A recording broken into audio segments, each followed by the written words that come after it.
18th, 2024. Would you all stand, please, and join me in the flag salute? Ms. Worthy, would you be so kind and lead us?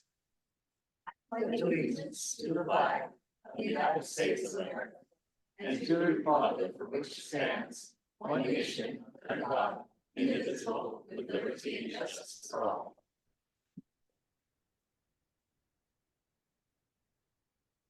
Mary, could we please have roll call? Mayor Pro Tem Scott Funk, Present. Councilmember Liz Silva, Present. Councilmember Lorraine Worthy, Present. Councilmember Mario Orozco. Present. And Mayor Jose Rios. Present. Moving on to presentations. Excuse me, gotta remember to flip glasses. Here we go. Consider approval of and present proclamation number 2024-05 proclaiming September 2024 as National Alcohol and Drug Addiction Recovery Month. Do we need a motion on that, Michael? No. And Mr. Mayor, I make the motion, we approve proclamation number 2024-05. Second. Okay, I have a motion and a second, so those goes to second. All those in favor, please signify by saying aye. Aye. Aye. Opposed? Motion's carried. Moving on, we have, I apologize, it's flipping too fast. Did we present that one, Mr. Mayor?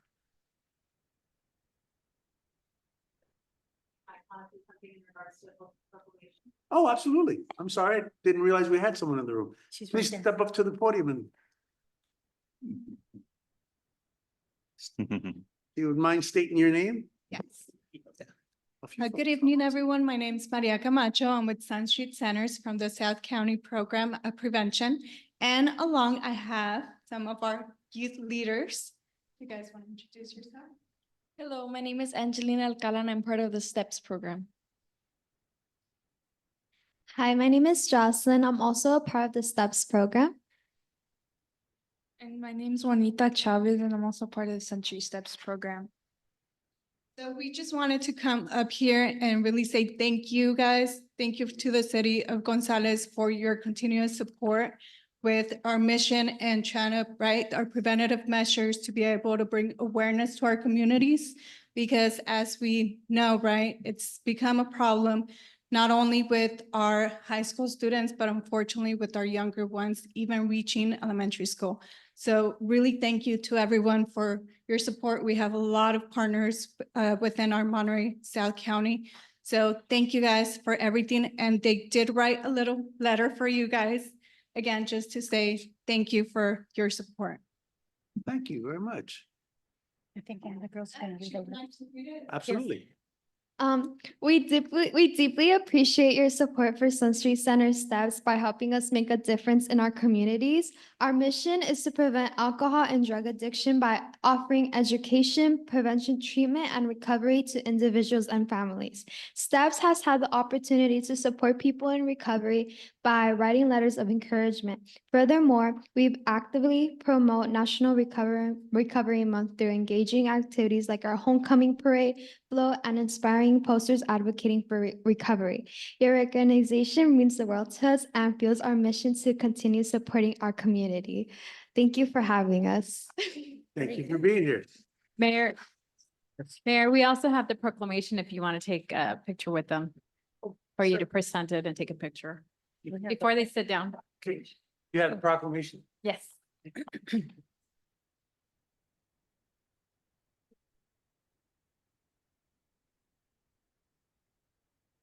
Can I ask a quick question while you're all setting up for the photo opportunity?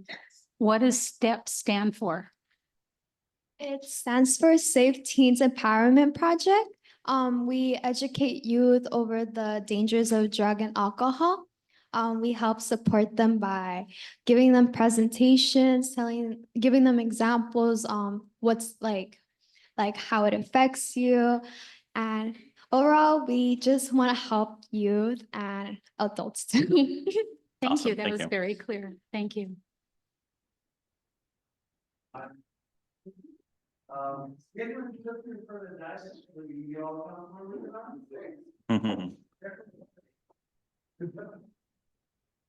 I'll stand on top of the table because I'm short. That's why you have to wear heels like me.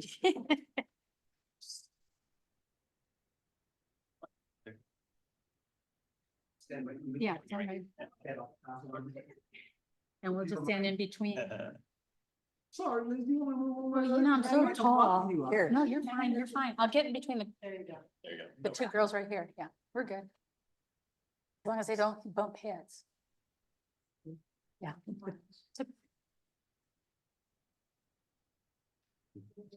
Oh,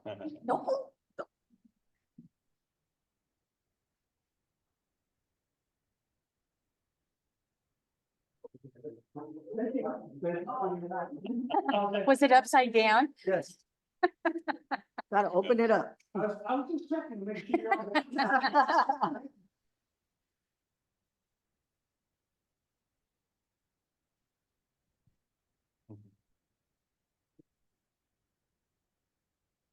Okay. Thank you. Thank you. Good job, everybody.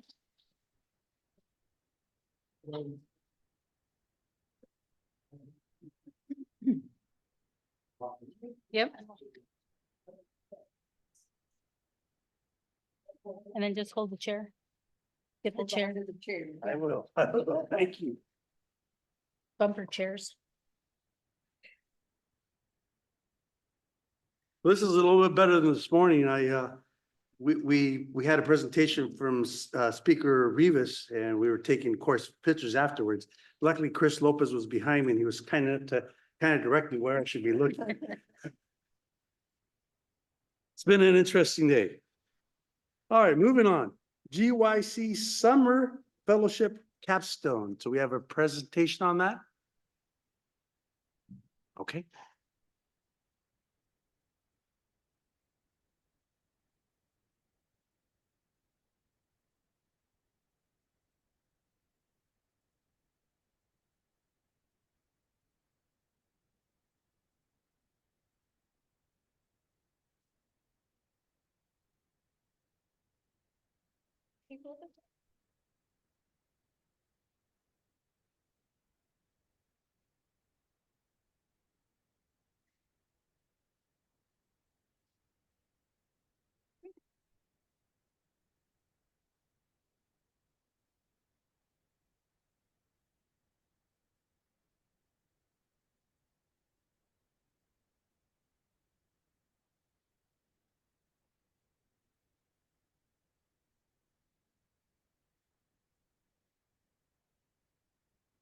So, good evening, council and community members. My name is Emily Mendez. And my name is Valeria Cardenas. And today we'll be doing our 2024 Youth Commissioner Summer Fellowship Capstone presentation.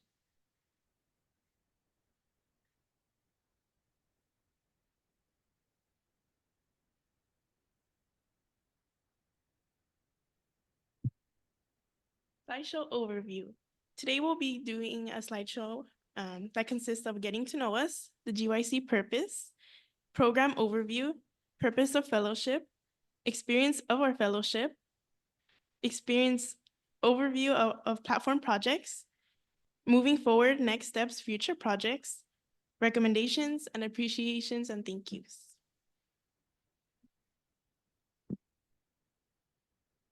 So a little get to know us. We wrote here some of our bios of like kind of get to know more information, who we are, where we're from, some background. And for myself, my name again is Valeria Cardenas. I'm this year's Gonzales Youth Council Commissioner. And I would describe myself to be a very ambitionist. I really love leadership roles. I have a love for literature. I'm also first generation Mexican American, born and raised here in Gonzales. So I've been a part of this community my whole life. I'm just gonna have to fix this. Thank you, Valeria. Again, I'm Emily Mendez. I am a senior this year. I'm also first generation Mexican American. I'm this year's commissioner. I come from Chular. I would say I'm also pretty ambitious. I like to take charge in many extracurricular activities, and I like to take on instruments as well. I play also saxophone.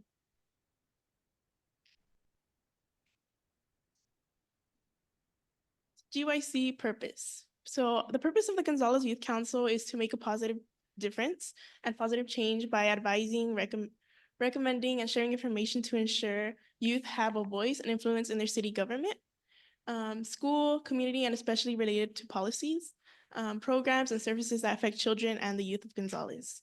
We also plan and implement community projects and other community improving activities to help the high interest activities of the high interest to the children and youth in Gonzales.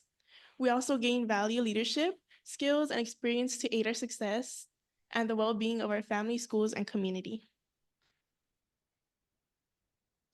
And for a bit about who we are, our mission as a Gonzales Youth Council is to empower youth and make voices heard. We like to make sure that we engage with 8th to 12th graders from all ages and all diversities within Gonzales. We do outreach and advocate for initiatives that benefit the local youth. We also focus on hands-on civic experiences, provide real opportunities to shape city and school policies, creating positive change together. That's our main focus on teamwork and improving youth life in our community. We also like to focus on leadership and development. The GYC is also a great program for young individuals to kind of develop those leadership skills and core values and core soft skills within their future, within employment or within the college. We also tackle very important issues within the GYC, such as, for example, education, youth spaces, mental health, and more for better of the community. Some background too, if we refresh on positions in the GYC, the Gonzales Youth Council has 2 formal positions, which is the GYC commissioners, me and Emily this year, and also the ambassadors. Commissioners are the ones who facilitate and organize meetings. We're here as mentors for the Gonzales Youth Council, and we're also here as sort of the guiding path for experience and knowledge on how to do and run things. We still have our advisors, but we're kind of that youth voice and youth leadership. Ambassadors have an extension of a member. They get to see the behind the scenes and work and collaborate with commissioners and kind of see what we get to do to prepare for meetings and what it takes to become a youth commissioner. Members is the core and foundation of the Gonzales Youth Council. We believe that the members are the ones who make decisions and bring up the most important ideas since they're fresh into the program. So yeah, that's a little bit about our program and Purpose of the fellowship and the fellowship that we were in. So the Youth Commissioner Summer Fellowship engages youth commissioners in a 3-week paid experience with the city aimed at deepening their knowledge and understanding of city and school governance and administration, as of course we are here today learning more. We also strengthen their leadership skills to increase their capacity to affect their positive city, community, and school change. We also provide youth their first formal work experience. I remember I picked up my first paycheck. I was like, what? That's crazy. I've never done that before. And we also taping into a gaining experience of a greater C advantage, clarity, competence, confidence, and connectedness. This year, the City of Gonzales Fellowship taped into exciting and key elements of a larger vision of the youth engagement and an opportunity as established in the city of 10 years ago. This is our 10-year anniversary of the Gonzales Youth Council. And for starting off our week 1 of our fellowship, it was the beginning of, or kind of midweek of June. We went over many things during this program. In the beginning, we were kind of fresh, we were new. We were like, what are we gonna do? I'm so excited to have so many ideas. When we first entered, we did of course, our icebreakers, kind of getting set into the room. And throughout that week, we kind of started to get into more of the idea of what the youth commissioner does and what the youth commissioner needs to have those skills up. And then we kind of got to also learn about how our partnership would work as me and Emily during these first few weeks. Some key notes, we did have some meet and greets during the first week, such as with building officials and the community development director and building and permit technician. We also had an alumni spotlight, which we had with Miguel Santos, who shared her experience with GIS mapping and the Youth Council.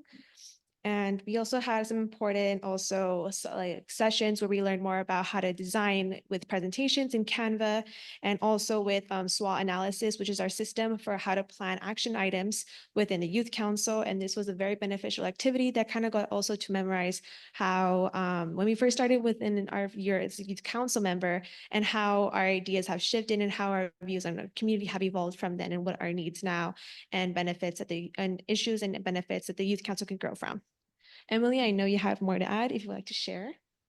Yeah, of course, I'm excited to add, of course, with the images that we implemented right here. I know we also met with Miss Fabi, also a former member of the GYC.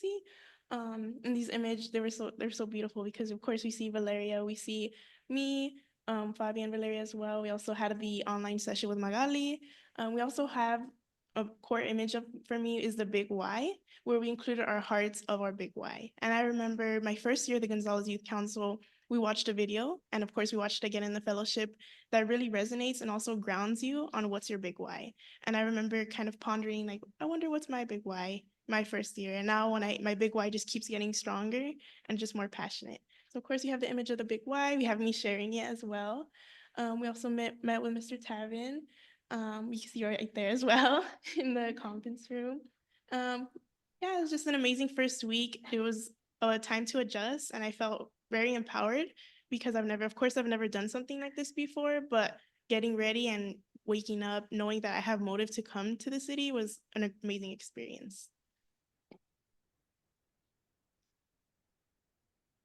And for week 2, which was more of a shifting into, you know what's going on now, you know the schedule, and now start to get ready, do the planning and stuff. And for our opening and welcoming, we had those sessions where we just did more reflecting work and kind of get to know who we are as leaders and who we are as individuals and where we are at our personal journey towards, becoming the best confident versions of ourselves. And we also had the community center tour by the end of the week. We got to view the construction that was going on within the community center and meet the team. We also got to tour around with Miss Tiffany and also meet the Public Works Department. That was also an amazing experience. During the beginning of the week too, we had our first presentation as youth commissioners and it was toward the Young Legislators Program.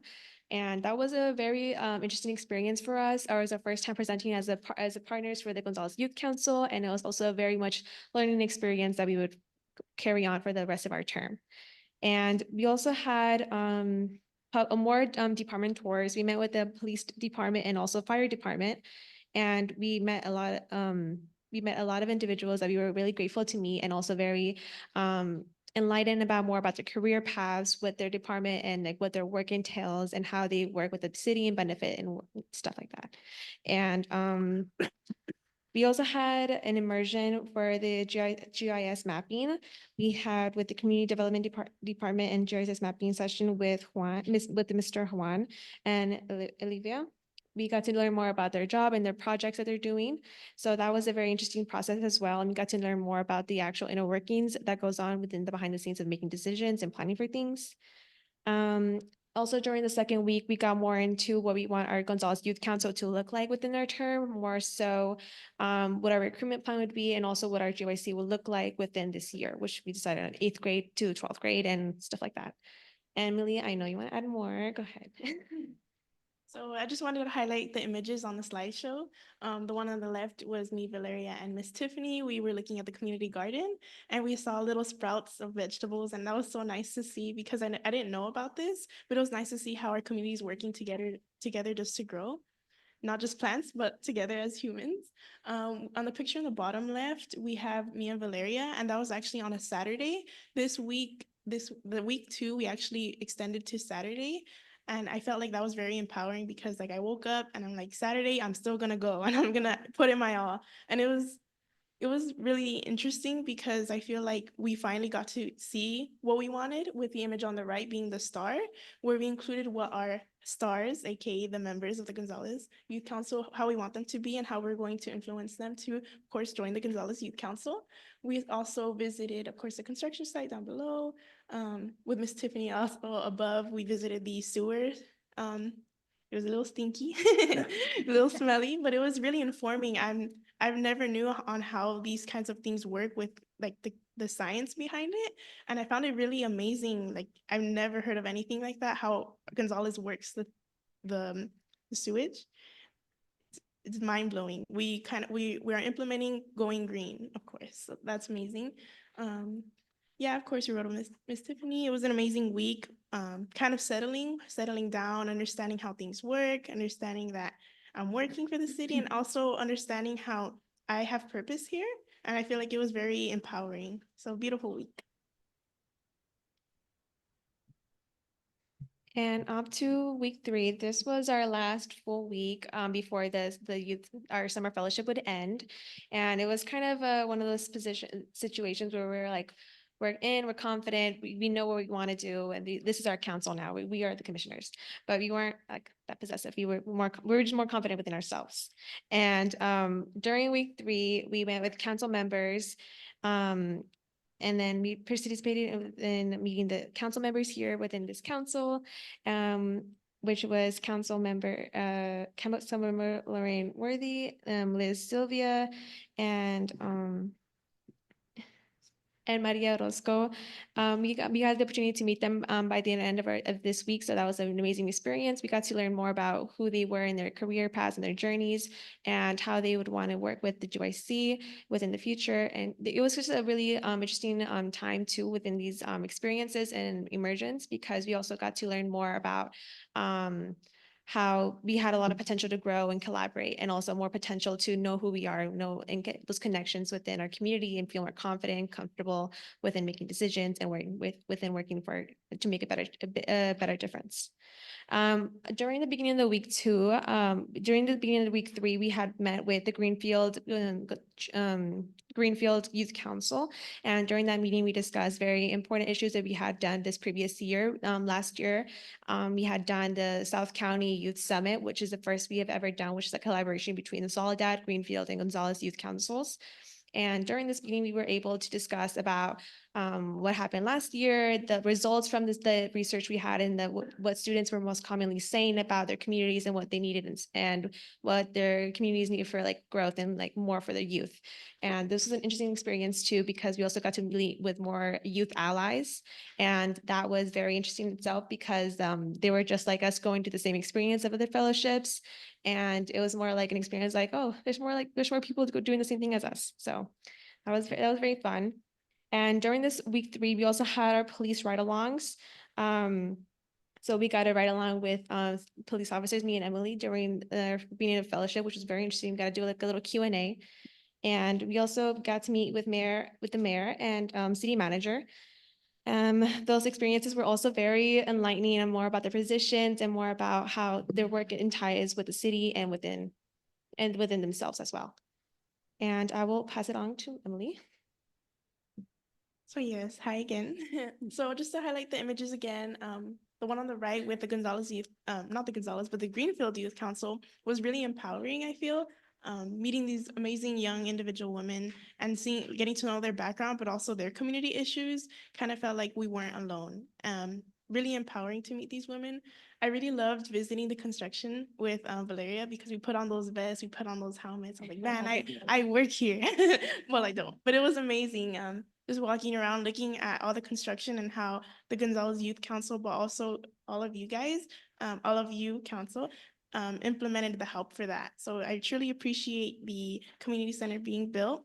We also have, of course, the image with Miss Council Member Maria Orozco. It was truly amazing meeting you, but also with Miss Sylvia and Miss Worthy. It was truly amazing to know all of your guys' story, and how, and of course you as well, Mayor, and also Miss Carmen. Just to know how you guys hold pride in Gonzales made me feel like I may not be from Gonzales, but I hold pride in Gonzales as well. Getting to know how grounded you guys, all of you are as individuals, really shaped me and my perspective of Gonzales. I feel like it's really beautiful to see how your story is not just your story, and how you want to make change and how you want bettering for Gonzales. So it was really beautiful to hear that. But yeah, it was just a beautiful week, the final week. It was kind of sad. We're like, the last week, gotta make it count. But then we had it following 2 more days, which will be week 4. So.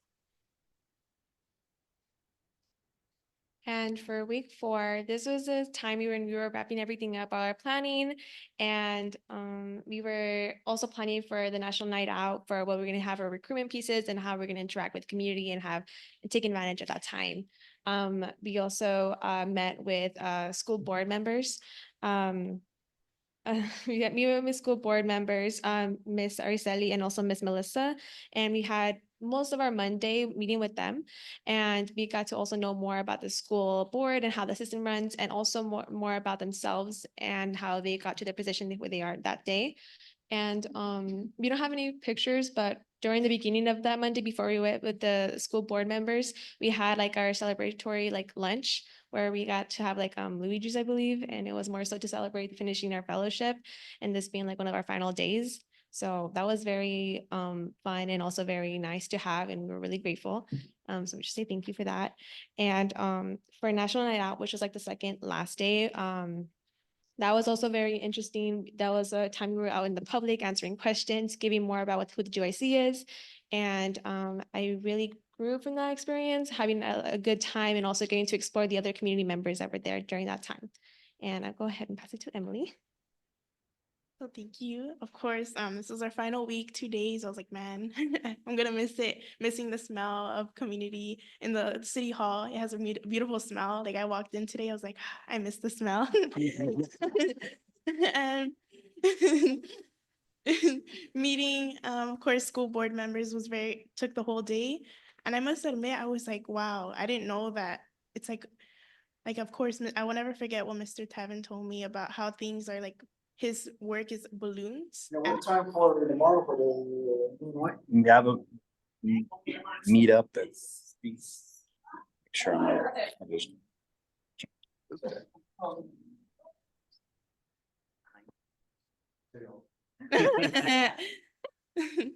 But it was beautiful how he said that all his work ties into balloons and how there's many aspects to his job. And I felt like that's also with the school and just overall the community and everything as a whole. Even just like life in general, I was very, very inspired after hearing that. And I feel like that's also with the school board, hearing that how there's like many aspects and many things that have to be implemented, but also are in the works of being fixed. So it was beautiful to have that meeting. It took so long, but I was like, this is all important and compact information, really, really life-changing information as well.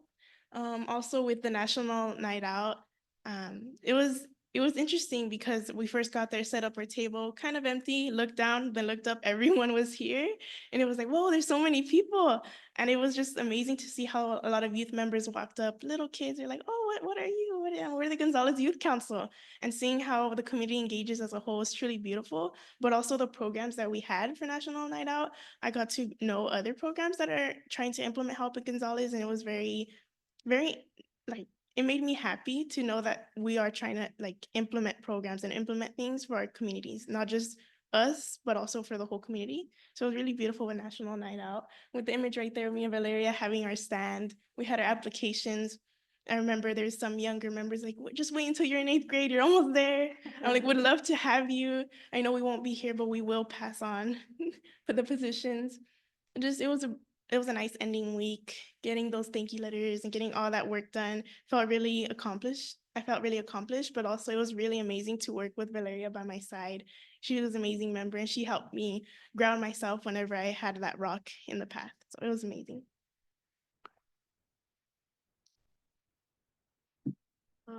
For our individual, we also did like our individual slides for like kind of to talk about how the fellowship impacted us. This is my slide for, I wrote down, this fellowship year was truly remarkable. Experiencing it for a second time while also witnessing Emily's first experience provided me with new insight and opportunities to develop fresh skills.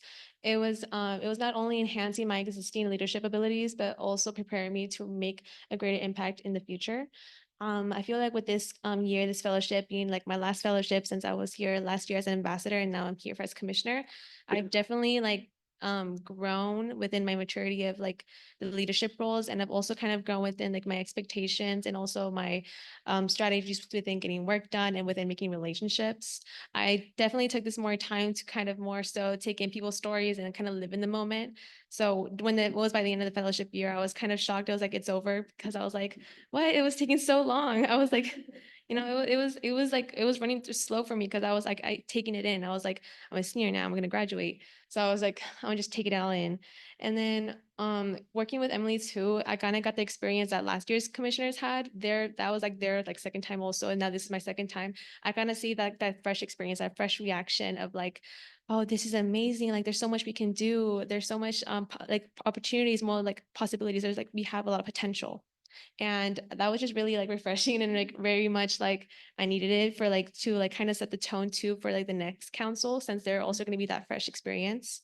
So it was, yeah, it was a very amazing opportunity time for me, and also like I grew so much within my skills and my abilities, and I was really happy to be with Emily during this fellowship.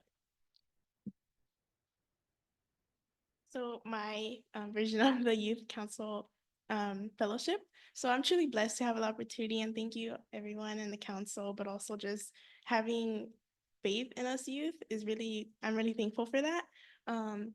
Not only did I grow in this fellowship to help me for high school, but now I feel like, man, I could go work an actual job. I could go to college already. I remember I grew in so many skills, not only in the fellowship, but the Gonzalez Youth Council as a whole. I remember when we were doing outreach, a teacher was like, man, you are a senior and you're talking like this? I'm like, well, this is the fellowship. It grew me so much with my soft skills, but overall, my skills in general. But that could also shape me for adulthood. I'm really thankful for that experience. I remember my sister, she's older than me, and she's like, man, you've grown so much. I'm like, I remember you were so little, and now you're not afraid to talk to adults, and you're not afraid to public speak. I'm really proud of you. I'm like, it was all because of the fellowship, truly. So I'm truly thankful. But I also feel now confident as a youth member, and with Valeria as well. I'm so thankful that she helped me whenever I felt like, oh, I'm not powerful, I'm not capable. She helped me ground myself so much. So overall, this getting to know the community as well, and getting to know, like, having that ride where I'm like, man, the community is so beautiful. I never knew, like, because I come from Chular, I never knew these houses were here and these houses were there. And I'm like, wow, like Gonzalez is actually pretty big. I come from Chular, so I'm like, man, Gonzalez is way bigger than Chular. And just seeing how you guys like care, how you all care for the community, but also like implementing Going Green, but implementing Hearing Youth is truly empowering, but also just very beautiful. So I really love the summer fellowship. I grew so much. I can't wait to pursue life with all the experience I've grown. I really love getting to know everyone and their life journey, and that will also help me with my life journey. So just thank you for this summer fellowship. It was amazing. So with the community center, so during our summer fellowship, we visited the community center. We had a tour with Mr. Pat on the construction site with the help of Mr. Patrick. We also met with Lewis when he was working with Harris, and Miss Annie as an intern of auto construction. We also met with the Harris company. We shared our thoughts and feedback of the community center, and we learned about various career paths and youth participants' opportunities. We also built and grew new connections within our community, and we encouraged full engagement and participation and learning among the GYC members. So of course, we included some images of our visit on the construction site, and I visited twice. The first time, pure dirt. I'm like, oh, nice dirt. And then the next time I came, there's like cement, there was this and that. I'm like, wow, it's like shaping really fast. It was really amazing to see, but also them, how they were letting us know how they want to implement our voice and how our opinions with, I know they mentioned like there's going to be a couch sitting test, so that we get to go test the couches, I think. I'm like, oh, I get to choose that. But just seeing overall, like, it was really cool. Seeing how all the layout is gonna come to life, and seeing also the video and how there's a camera taking pictures. I saw a little brief snippet of it, and I'm like, wow, it's truly growing and it's amazing. And I'm really thankful for the opportunity to see that, but also for our youth to able to live in that dream. And for the GYC recruitment, this is kind of an update on that, what we have recently doing to get that outreach, to get more information towards the public about, we are having open application now for starters. The Gonzalez Youth Council, we opened our application in August 1st, and we are looking to close the deadline to September 3rd. And interviews will be from September 5th to 7th, and orientation, where the whole date right now is the September 21st. Some updates too on the actual recruitment. The Gonzalez Youth Council commissioners, me and Emily, last week went to English classrooms in the high schools, and we were able to present in front of students from all grade levels, freshmen, sophomores, seniors, juniors, and tell them more about the Gonzalez Youth Council, our purpose, and also kind of some background about our experiences, which was also very like empowering in itself. We got to meet a lot of the new teachers too, and kind of get like a sense of how the classrooms act and behave, and how like this generation currently is within like participation during the presentation. I remember Emily would ask questions when for her part, she'd be like, who here wants to go to college? And then we had some classrooms where nobody raised their hands, and then we had one classroom where everybody raised their hands, and it was like, it was amazing. And it was very fun to see also um how these relationships tie in within the future, and how we could kind of grow within that. We also plan to offer application assistance dates. So we have for those students who want to learn more about the application and be like less intimidated by the application process. So we be there to offer them support and aid. We are holding right now for next week, the 30th of August. And we were also planning on doing outreach this week for the middle school. Yeah. And right there in the photos are our flyers for this year.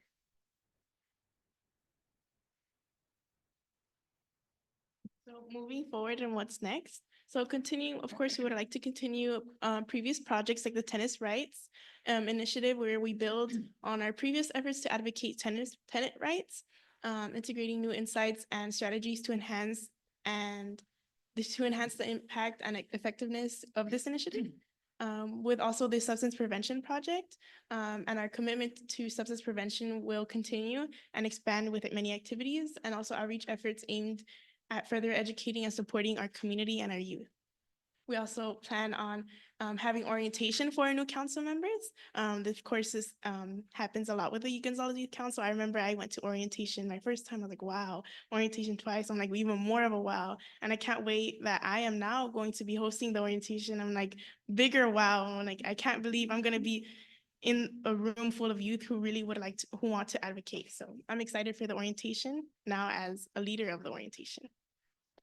And to add on to what Emily, planning for the GYC schedule right now, we are also in the process of planning our full schedule within having visitors come in, and also within having those benefits set. If we want to have like a workshop series, these are kind of things in discussions right now, and we're in the process of getting those things finalized. Also within like the meeting dates, and also other things we should account for later on within our term. And yeah, that's what's mostly going forward and moving forward right now. And for our recommendations on the summer fellowship, so we really appreciate all of the support and the opportunity to even be here. As we plan for our 2024-2025 term, we would appreciate support from us, from you, but also a little bit, also including our advisors. We would love to continue to have 2 advisors, as I know sometimes it's like, oh, we were 2 people, but we also would love to have 2 advisors. I know we had Miss Jessica and Miss Cindy, which were incredible. They really helped me. Thank you so much for them. But also emphasizing time to practice our leadership skills, and such as public speaking in the chambers, maybe leading meetings, and practicing soft skills development. I know I've grown so much in that, and I would appreciate more growth in that. I remember when orientation, we also hosted here and we practiced the microphones. I'm like, oh, I never spoken in a microphone. And I would just really love to implement that more for the summer fellowship for our future commissioners and ambassadors. Thank you so much, Emily. I would add on, we also would like to utilize breaks between sessions. This was kind of a recommendation for the fellowship, but that could be arranged later on. And for our final recommendation, we would appreciate if the youth council this year could have more of that fellowship experience we had, but less so the actual fellowship and more so the emergence aspect of our fellowship. We feel within our experience, we've grown so much as leaders and had so many opportunities to grow and collaborate with department heads, and also with many skilled and admiring people within our community. And we want to make sure that the youth council members this year have that opportunity to grow and have those opportunities as well. And when being a council member, you have the same opportunities as being a commissioner. Well, there will obviously be a little bit of a difference there, but we want to make sure that they have that exposure for them within that 1 year in case they can't be a part of the youth council the next year if they're a senior, or if they can't be, if they want to do the next year, at least they kind of have the exposure already and preparation to kind of pursue more and be more interested in other avenues. So we would appreciate to have more of that immersion aspect for then the youth council members to kind of, this is kind of more in the planning, but right now I'm just going to leave it broad as immersions. It could be either getting to know you, like a little sit down, like get to know Q&A, or it could be like a shadowing day or something like that. But these are just recommendations and things you could put in your minds. Nothing right now set in stone, but yeah, that's what we had planned and had put for our recommendations. So of course, appreciation and thank yous. I'd like to read this. As UIC commissioners, we would like to express our sincere gratitude to everyone that we had the privilege of meeting and collaborating with.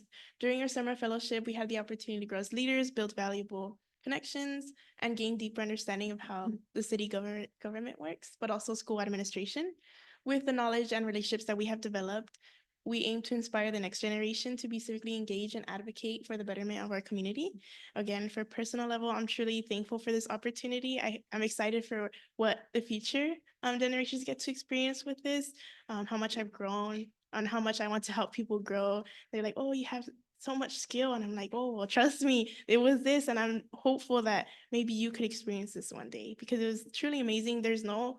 I've never experienced something like this in any other extracurriculars that I've been a part of. I've been a part of one program, but I'm like, oh, I know this is Gonzales Youth Council work. I got this. And I felt very confident, and I'm excited to pursue my life with the confidence and my shoulders up, like I got this because of the Youth Council fellowship, but also just how much I've grown with it. Truly appreciate meeting also everyone and having those immersions, getting to know everyone on a deeper level, but also getting vulnerable with members as well. Just getting to know what people strive for, what our immersions, who we met, what they have to strive for, but also just how they love the community was very inspiring and made me love the community more as well, hearing everyone's story. But it was just truly amazing. I'm never, ever gonna forget this experience, especially as an adolescent. I'm growing not only as a person, but also I'm growing to shape myself for adulthood. And I feel like with the GYC summer fellowships, like amazing. And I'm just really, truly thankful to have this experience and also to meet everyone. So thank you so much. And I'll say my thank yous and appreciations. Thank you, Emily, for yours.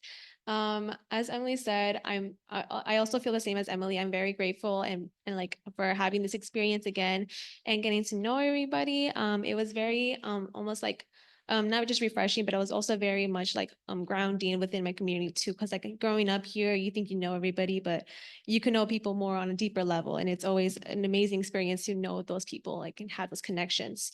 I'm also very grateful and thankful for the Gonzales Youth Council. As Emily mentioned, having this experience is very unique in itself, and for youth to have like the opportunity to go within this fellowship and go into governance and within also being the representatives of an organization, it's very empowering and very it grows the community as itself. Just affecting two people's lives could kind of set that domino effect. As we've seen with like neighboring cities also adapting the youth council, we could see how this is very important and how it impacts our youth and has that advocacy, that it provides the platform for us to kind of advocate for ourselves and for our community and for our youth. So yeah, I would say thank people, and thank you so much for having us today. This will conclude our presentation. Thank you.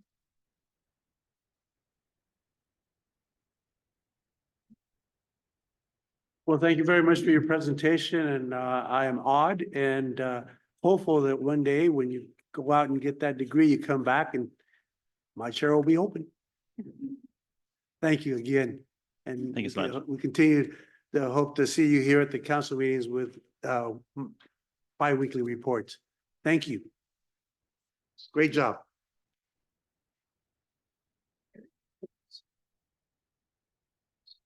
All right, moving on. We have the Central Coast Community Energy Annual Report.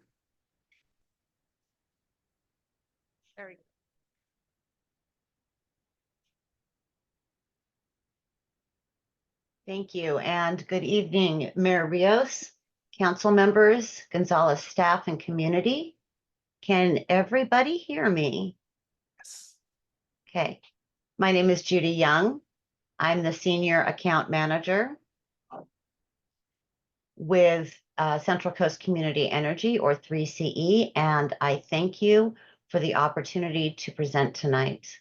That was a tough act to follow. What an impressive program and pair of commissioners, I will tell you.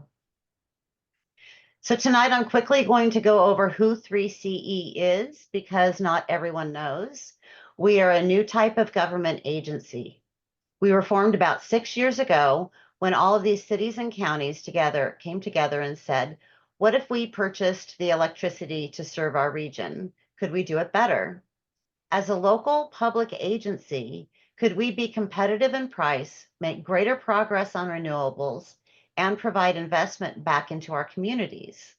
So I'm here tonight to show you how we're doing and what benefits are being offered right here in Gonzales. As our agency has grown, our investment in our communities has increased. Our budget for community energy programs in fiscal year 23-24 is over $16.8 million, which are funds that are available to the city and to your constituents to help reduce emissions by electrifying vehicles and buildings. To date, on behalf of all of the cities and counties that we serve, we have invested $4.5 billion in new renewable energy and energy storage projects, which are making the grid cleaner and helping the environment by reducing fossil fuel emissions. Some of these projects include technologies that are pushing the envelope toward 100% clean and renewable power, like a compressed air battery storage project, which will be the largest in the world of its kind. We have power purchase agreements in negotiation or in place to cover 80% of our annual load with renewable energy. The challenge is bringing these projects online in a timely manner due to the current backlog in California around permitting grid connection and delays in transmission upgrades. And yet so much progress is being made. If you haven't heard, the amount of renewable energy on the grid has been exceeding demand in California on nearly a daily basis this spring, for as many as 9 hours a day. This is a huge accomplishment, and agencies like 3CE are very much a part of the reason why. Not only are the renewable projects we've contracted with contributing to the solution, but they are also achieving cost savings for our customers. And because of a decision by our policy board last year, these projects are being evaluated based on their commitment to local community engagement, environmental protection, and workforce support. Another place we are investing is in agriculture. We provide funding assistance for all electric farm equipment to replace diesel-powered pumps, tractors, and more. And we have helped big and small farms in all 5 counties that we serve. So here's a summary of the residential, commercial, and ag rebates that are available to our customers, including the ever-popular Electrify Your Ride, which offers rebates for new and used vehicles, including battery electric, plug-in hybrid electric, and motorcycles, from $1,000 to $4,000, depending on income and the type of vehicle. Plus, we can help with EV readiness and residential chargers up to an additional $4,700. And specifically in the city of Gonzales, 3CE has invested nearly $100,000 through our energy programs. And tonight, I really want to emphasize the offers we have specifically for the city itself. As you know, California has strict mandates for electrifying fleets. This is a major undertaking for local governments, and we are here to help.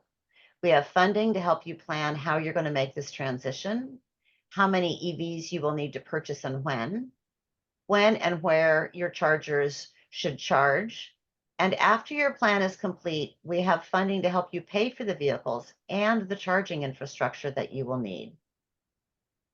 We also offer funding to help cities adopt REACH codes, which go beyond state requirements to drive lower emissions in buildings.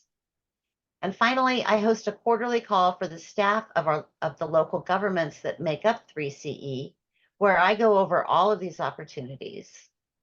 And if any of you would like to learn more about what we offer, I am happy to set up a meeting.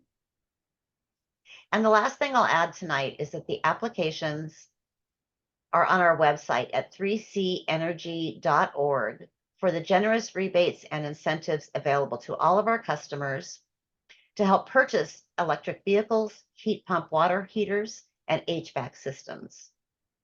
So I hope I have provided a good picture of what our agency is doing to bring clean energy and community investment to the city of Gonzales. In closing, on behalf of everyone at 3CE, we thank you for the opportunity to be your local electricity generation provider, to support you, and to be your partner. Thank you so much for your time this evening, and I'm happy to take any questions. Any questions to our presenter from anyone on board? Oh, I thought I saw your hand go. No, we're good. All right. No, thank you very much for your presentation. It doesn't look like we have any questions from the board. Thank you. Thank you very much. Have a nice night. Oh, is there someone from the public that wishes to comment? Okay. Sorry, come on up. I don't know. Go ahead. Did you have some questions? I did actually, but this is just as well presented to the council. And thank you for offering time to make that presentation. So my name is Justin LeBlanc. I actually live south of here in Soledad, but I've been by before on some matters of shared care here for Valley communities. And one of the things that specifically relates to 3CE, my background is in electrical engineering, and I've been doing projects all around the state of California, largely to help municipalities advance the quality of their grid for the electrification that is happening. In the process, I've come across a new funding source for municipalities that allows projects to be done at no money down, no cost during planning, engineering, procurement, and construction, and really no cost up until the project is active, plus nothing on your books. This is actually funding provided by pension funds and life insurance funds, long-term investment interests for their members and long-term investment interests for the communities. They're finding that cities need ways to not really have to be tied down by the burdens of bonds, and they want to provide their support in exchange for similar sorts of returns. So this is really exciting news to enhance a lot of the projects that Judith was talking about and many others throughout the community, especially if there's anything related to PACE funding going on. That's a perfect public-private constituency partnership, combination of all. So thank you for your time, Council. Thank you. Carmen, I'm assuming you and Patrick have a lot of that information, or we'll get that information? Yeah. Great, thank you very much. All righty. So moving on, we are going to business from the public. Business from the public and not on the agenda. Any member of the public may address the council agency for a period not to exceed 3 minutes on any subject not on the agenda. The council agency will listen to all communications, but will take no action. I'd like to add an additional comment. You're more than welcome to speak, but we will limit you to those 3 minutes. If you deem it not enough time, I do apologize, but that's what is the rules. And any outbursts beyond the 3 minutes, we will need to handle that, because this body needs to move on with the business at hand of the people. So just one forewarn, whoever wants to come up and speak, please do so, but you're limited to your 3 minutes. Thank you. My name is Marilyn Gibbons. My teammates and I live in Monterey County and are volunteers, not spokespersons, with United Sovereign Americans, also known as USA. Together, we will read to you, our closest elected representatives, an analysis of the 2022 election by highly qualified teams using only official data provided by California election officials, and a summary of the USA resolution with our findings, the laws that apply, and a call to end inaccurate and uncertain elections. We are not here to overturn any election, but it is clear that the votes cast, counted, and certified may not all be valid and accurate under the Constitution and federal law. To summarize the resolution, it is a civil right of every person to have fair, accurate, and legally valid elections in which our vote is not debased, diluted, or manipulated. It is the duty of our representatives to guarantee that our elections meet that standard. Our representative system of government only works when the following 4 tenets of an election are upheld. 1, the voter rolls must be accurate. National Voter Registration Act 1993. 2, votes counted must be from eligible voters, U.S. Constitution, 14th Amendment, Section 2. 3, the number of votes counted must equal the number of voters who voted. 4, there can be no more than 1 in 125,000 ballots in error by the voting system, Help America Vote Act, 2002. The analysis of the California 2022 election has uncovered inaccuracies that appear to violate both federal and state laws, including the following. Over 5,886,000 ineligible or uncertain registration violations found within the California State Voter Roll database. Over 2,776,000 votes cast by ineligible or uncertain registrations. Over 123,000 more votes counted than voters who voted. No one knows who cast them. Over 2,776,000 apparent voting violations in excess of the legal standard of system accuracy for valid federal election. Maximum allowed system errors for the 2022 election was only 90.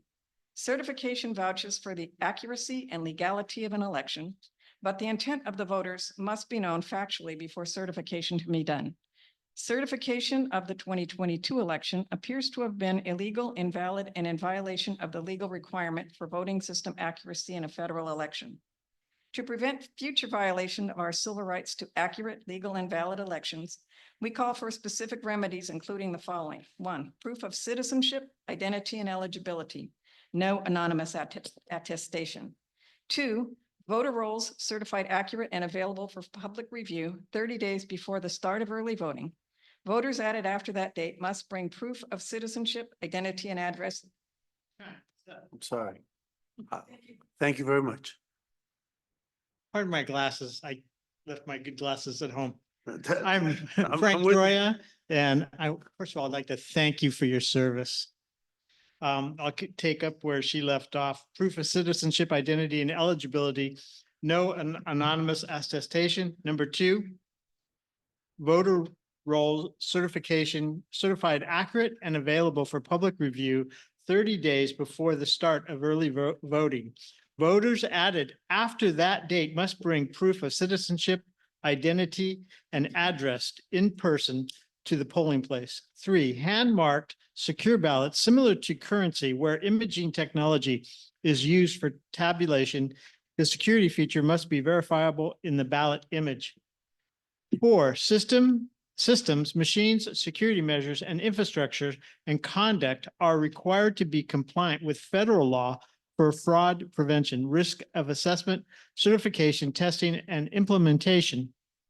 5, adjudication must be signed off by party, candidate, and trained citizen witness with full observation rights. Candidates and trained citizens must have immediate access to ballot and ballot images and the cast vote records. 6, ballots, regardless of entry source, election operations and systems must maintain end-to-end chain of custody from voter to vote count to final canvassing, including auditability and witness transfer with paper records. An NIST compliant randomized, statistically valid end-to-end audit with a 95% confident level pursuant to the 14th Amendment, Section 2 must be performed by qualified, insured, and bonded auditors, not the personnel from within the election system. Reconciliation includes vote count, real physical ballots, adjudication, cast vote records, ballot count, qualified voter count, and custody transfer, and all other paper and electronic systems including logs.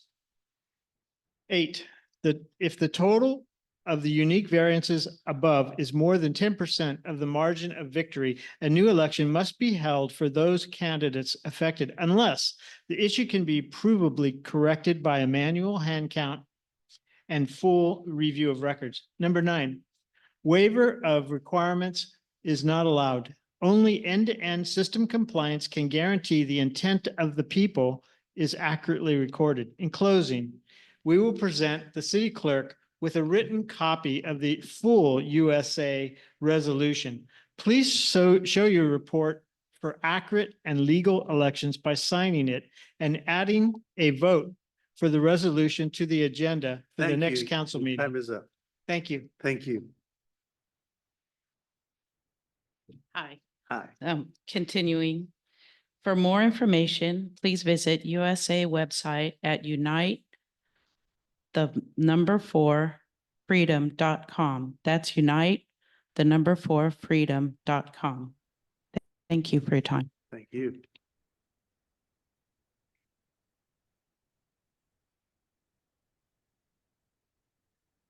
Henry Martinez.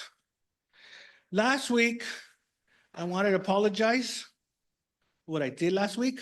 You mean last meeting? Last meeting, yes. I am suffering from emotions, from being attacked. I'm suffering anxiety, fear, irritability, being attacked by 9 officers and my family being attacked by 9 officers on 4th of July. And not one of them come to my rescue and ask me how I'm doing, how am I feeling. No one's asked me. And how insensitive the police department is. There's one of them right now. We filed multiple complaints on him. And yet they bring him here. And so I'm antsy that he's here and he's here. And I apologize for my behavior. When you bang the gavel, your mayor, to me to sit down, he jerked back in the seat to get up.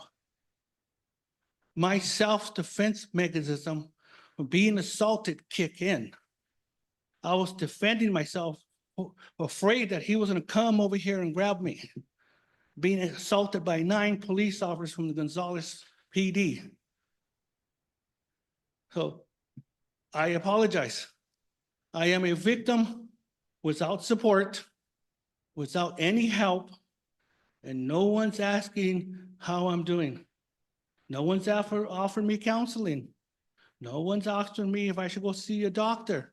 No one's answered me for my California statute 837, the right to citizen arrest a known felon, which the officer who stroked me twice is considered now a felon using a lethal weapon. And none of these officers come to my rescue or help. And I was an innocent bystander at my party, at my barbecue. I wasn't popping fireworks. I wasn't doing anything but enjoying the 4th of July. And I was viciously attacked by a sergeant and my family also. And my behavior last week was unacceptable. But you got to understand, I'm suffering so much emotional stress and seeing uniforms and one behind me with multiple complaints. It gets me antsy. I apologize. I am a victim of the Gonzales PD. And I'm hoping that one of you guys will be brave enough to help me arrest my perpetrator. Thank you. Thank you, Mr. Martinez.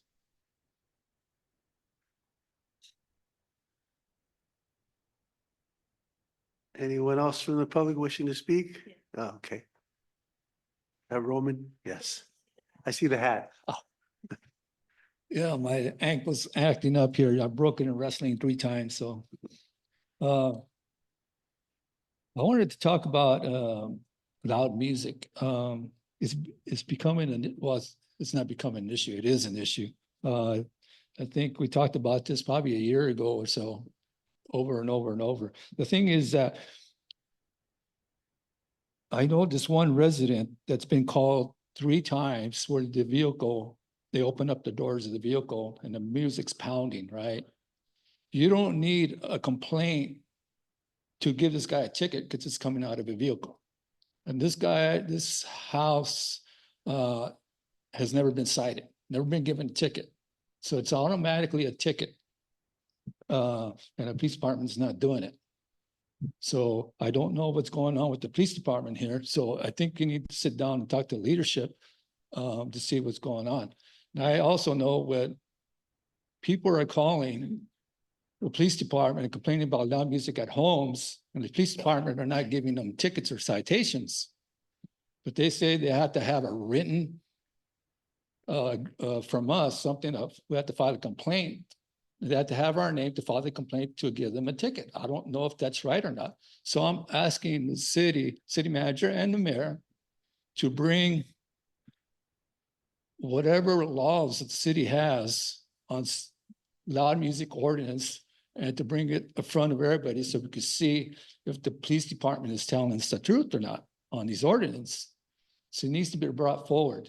So all of us could figure this out because it's getting out of hand.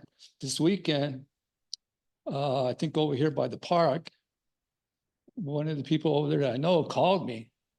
I think it's 11 o'clock at night. The music's pounding. I could hear it on 2nd Street where I live. And the police department's a lot closer. It's a block away. So I don't understand why a police department is not going over there. They could probably hear it inside the police department. I could hear it inside my house. So I don't know what Mr. Wise is doing, but you need to get the police department to do their job. So we need to bring this up in front to our next agenda. The manager, mayor, we need to solve this problem because it's getting out of hand. Before, back in the old days, we used to rent halls. We used to rent the American Legion, the church. They're not doing that now. They're not doing it anymore. They're just putting up tents and pounding the music.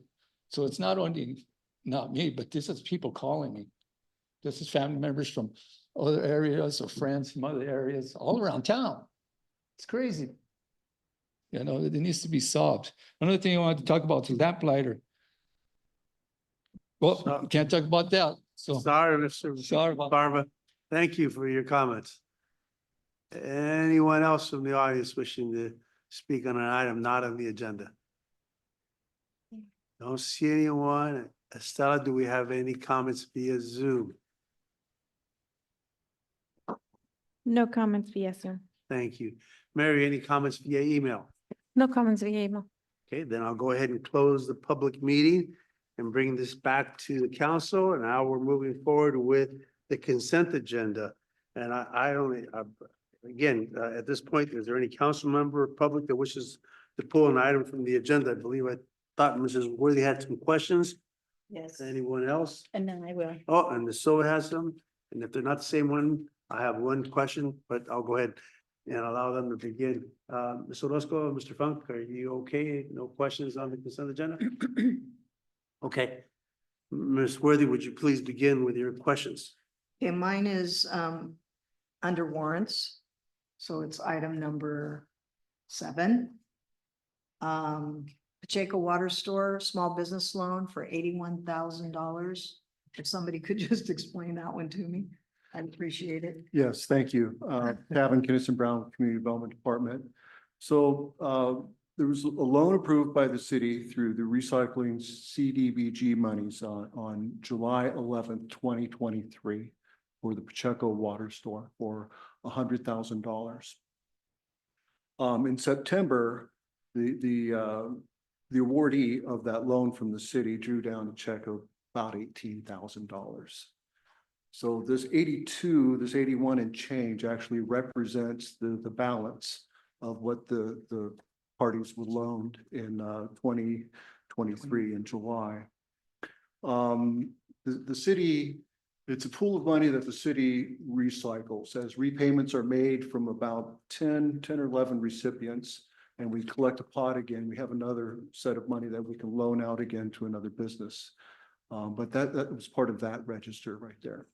And that's money that can only go to support small businesses, cannot be used for anything else. So when Tavin says it's recycled, it's anytime we get the money back, a business pays their loan off. Got it. Somebody else can apply to, if there's money in the pot, to generate another loan for their business and keep them going. Is there an interest discharge on that, or is that just? I don't believe there is an interest, but. If you're late in your repayment, there's a, administrative Penalty. little ding. Okay. Thank you. Thank you. Anything else, Ms. Worthy? No, that's the only Okay. one. I thought that one might stand out. Ms. Silva?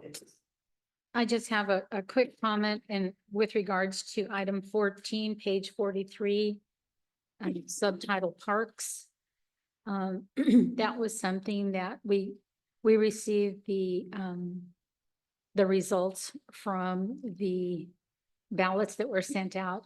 And it's disappointing to me that only about a third of the property owners took the time to cast the ballots.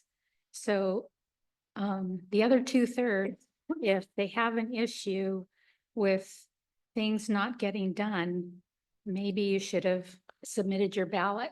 It's like I said, it's very disappointing. There's 333 property owners that were sent ballots, and we only received probably about 130-ish or so.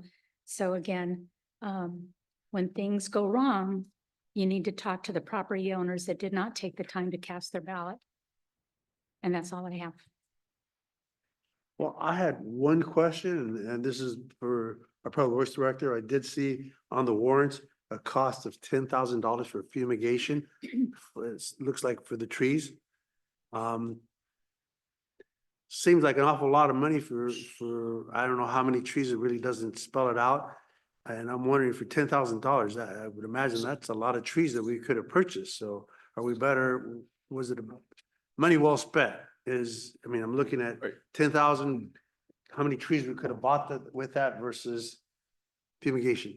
So it's not $10,000 for the spider mite treatment. It's the same answer that you've heard before, just saying that it's one of the invoices of several that are processed for Smith and Enright. And so, Okay. and I don't know the exact number off the top of my head. I know it was less than $2,000, and it was for treating several trees where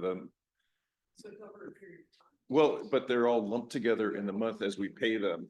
Thank you. That clarity is much better. Now I can sleep at night knowing that it wasn't all for. No, You're right. I thought, man, that's a hell of a lot of bugs. yes.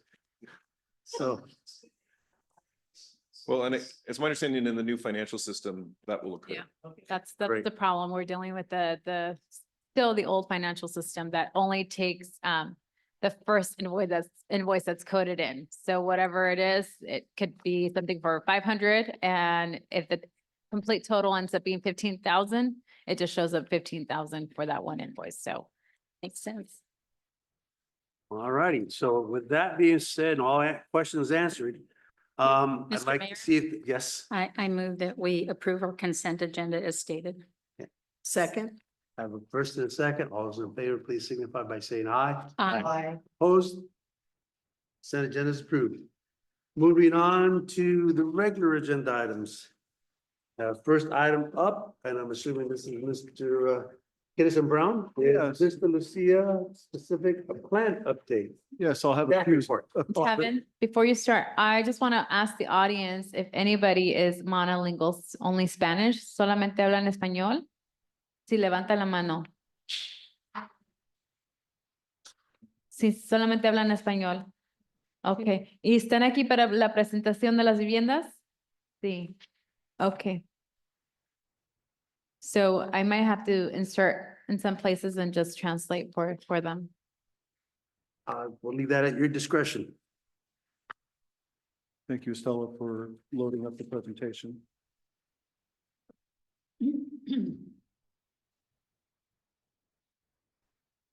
Yep, so it'll be staff's intent to bring back updates to you quarterly, and here with a real hope of optimism, actually not having too many quarters ahead of us so that we can get the project to decision.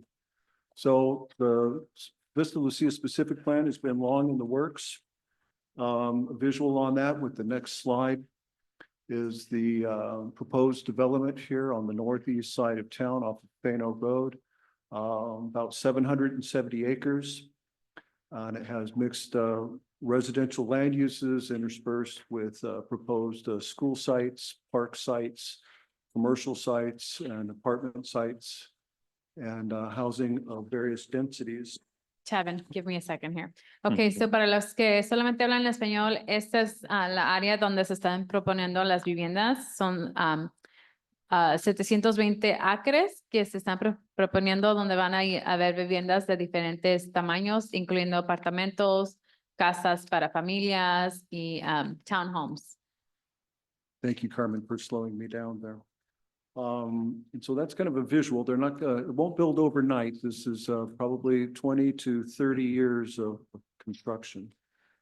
Es importante saber que estas viviendas, todo el proyecto no se va a hacer luego, se va a empezar, pero para completar las 3,000 casas o viviendas, va a ser un periodo de 20 a 30 años. So va a ser, va a empezar en fases.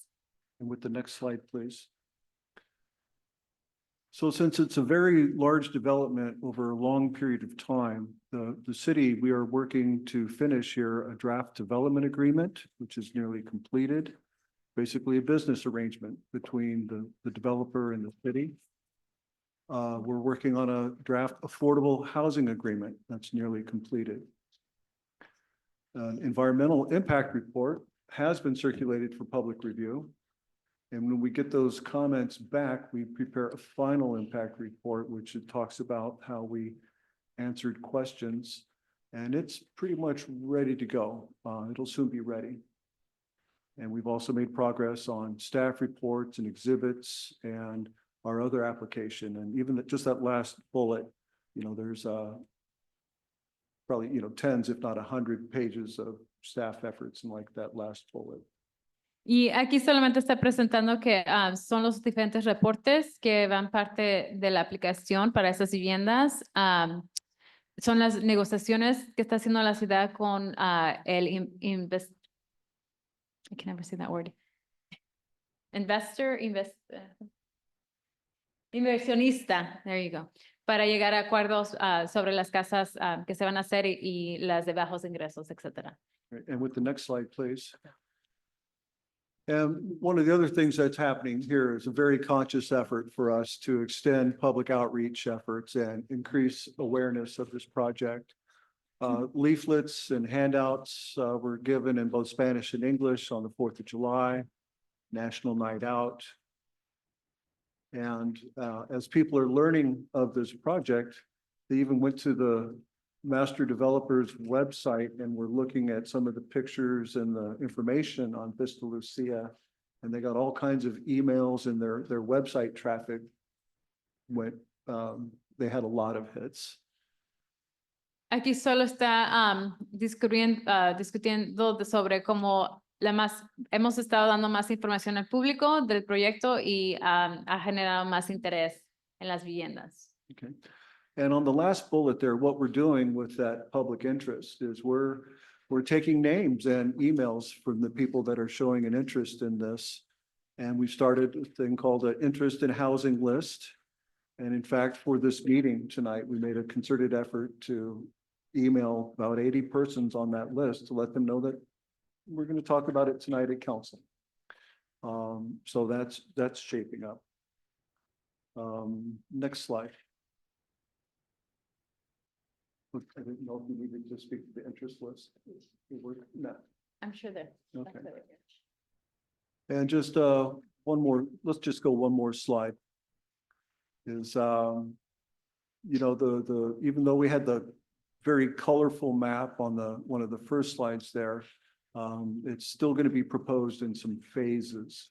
And so this purple phase right here is 220 acres. And it's about 1,247 homes and apartments.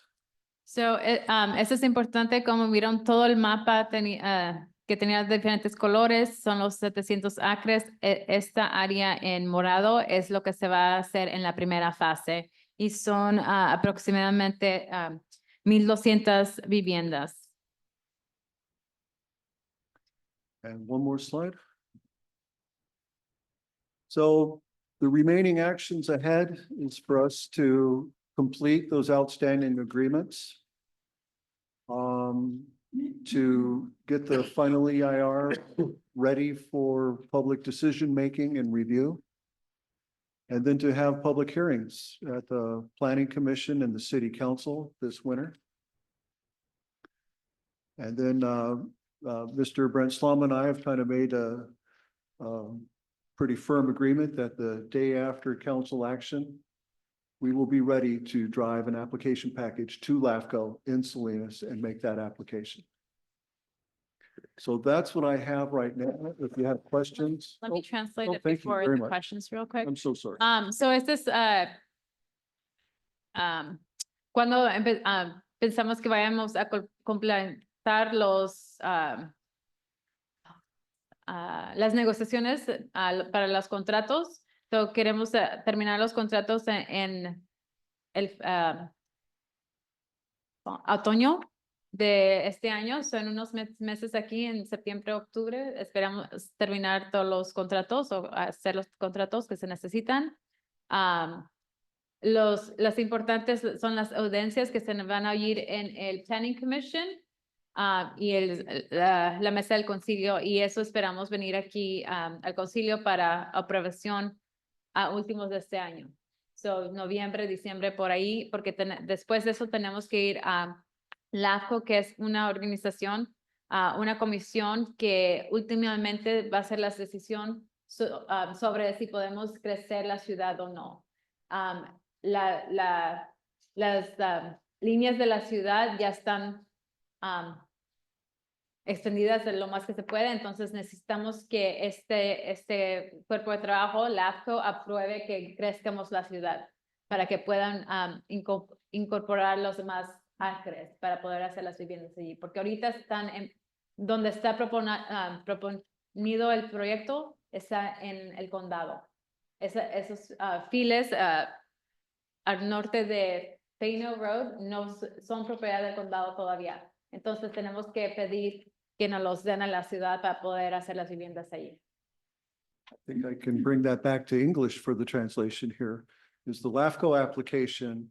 So right now, the colorful map area with the city proposed cities is not in our city limits just yet. We're going to do all the work at the city council and planning commission to prepare the documents for good regulation. And then the LAFCO, Local Agency Formation Commission, we're gonna be asking them to draw our new city limits around that square. And all this work is going to represent the regulations that are going to be in place. So I think that's what you were sharing, what LAFCO does. Thank you.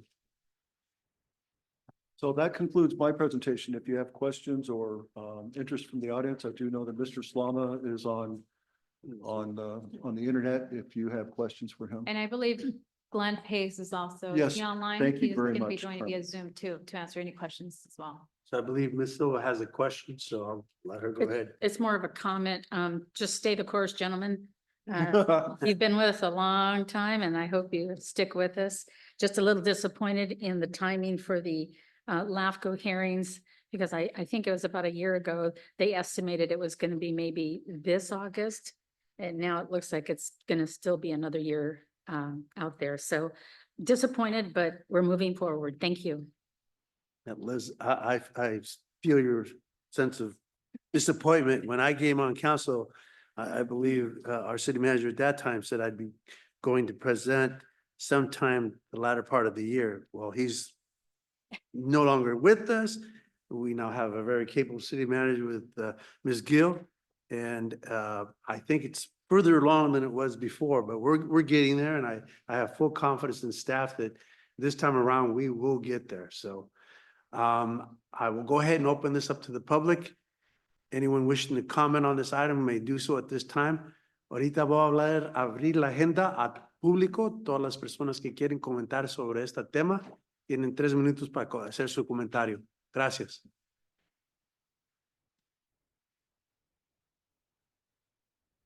Mr. Barba. Must have been the eye drops. Must have been.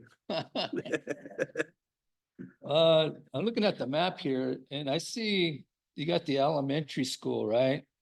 And it says community park right next to it. And it says neighborhood green. What's the neighborhood green? Is that a golf course or what? I will let staff answer that one. It's kind of a gathering spot. They've got a little drawn gazebo in there, a place where you can have a bandstand or put flowers and tributes to your community. It's a little public gathering space as a focal point between all the promenades. Okay, everything seems nice to me. I just don't like the park or that next to a school district. There's a reason why you have Central Park here, and you know how loud it gets there sometimes, right? And I really don't like the elementary school next to the park at all, or that green, because I mean, it's just you notice the park and people park there. I mean, you see all the stuff that goes on in the park sometimes, right? Yeah, I don't think it's good next to a school district, you know. But that's yeah, I don't see the public green next to the school district. so it's an elementary The school park, he's talking about the park next, The community near, park? near the school, So near the school, yeah. which is very, no, it's also where we kind of anticipate a new fire station as well for about an acre of that. You got a fire station? there will be a fire substation, yes. Yeah. Yeah, that's the only thing I see on this map that I don't like is the park and that maybe that neighborhood green. It's just too close, and you see people sometimes they don't care if they're pounding the music there and there's a school there in session, right? So I just don't like that. Thanks. Thank you. Anyone else from the public wishing to comment on this item? ¿Alguien más que quiere hacer comentario?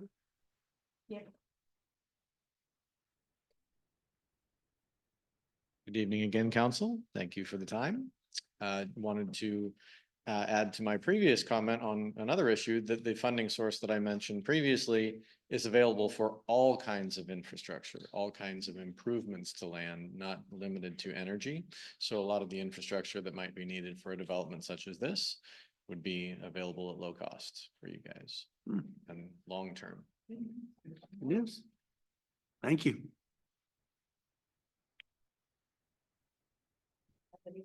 Nobody's rushing the podium, huh? Okay. Then I'll go ahead and ask this style. Do we have anyone via Zoom that wishes to comment on this? No comments via Zoom. Thank you. Mary, any comments via email? No comments via email. Okay, then I'll go ahead and close the public meeting on this and bring it back to council, but I don't think you need any motions or anything. So it's strictly an informational item. Okay? Keep it moving. Then we'll go ahead and move on to the next item on the agenda, which is introduce, waive reading, and read by title only, ordinance number 2024-146, ordinance number 2024-146, an ordinance of the city council,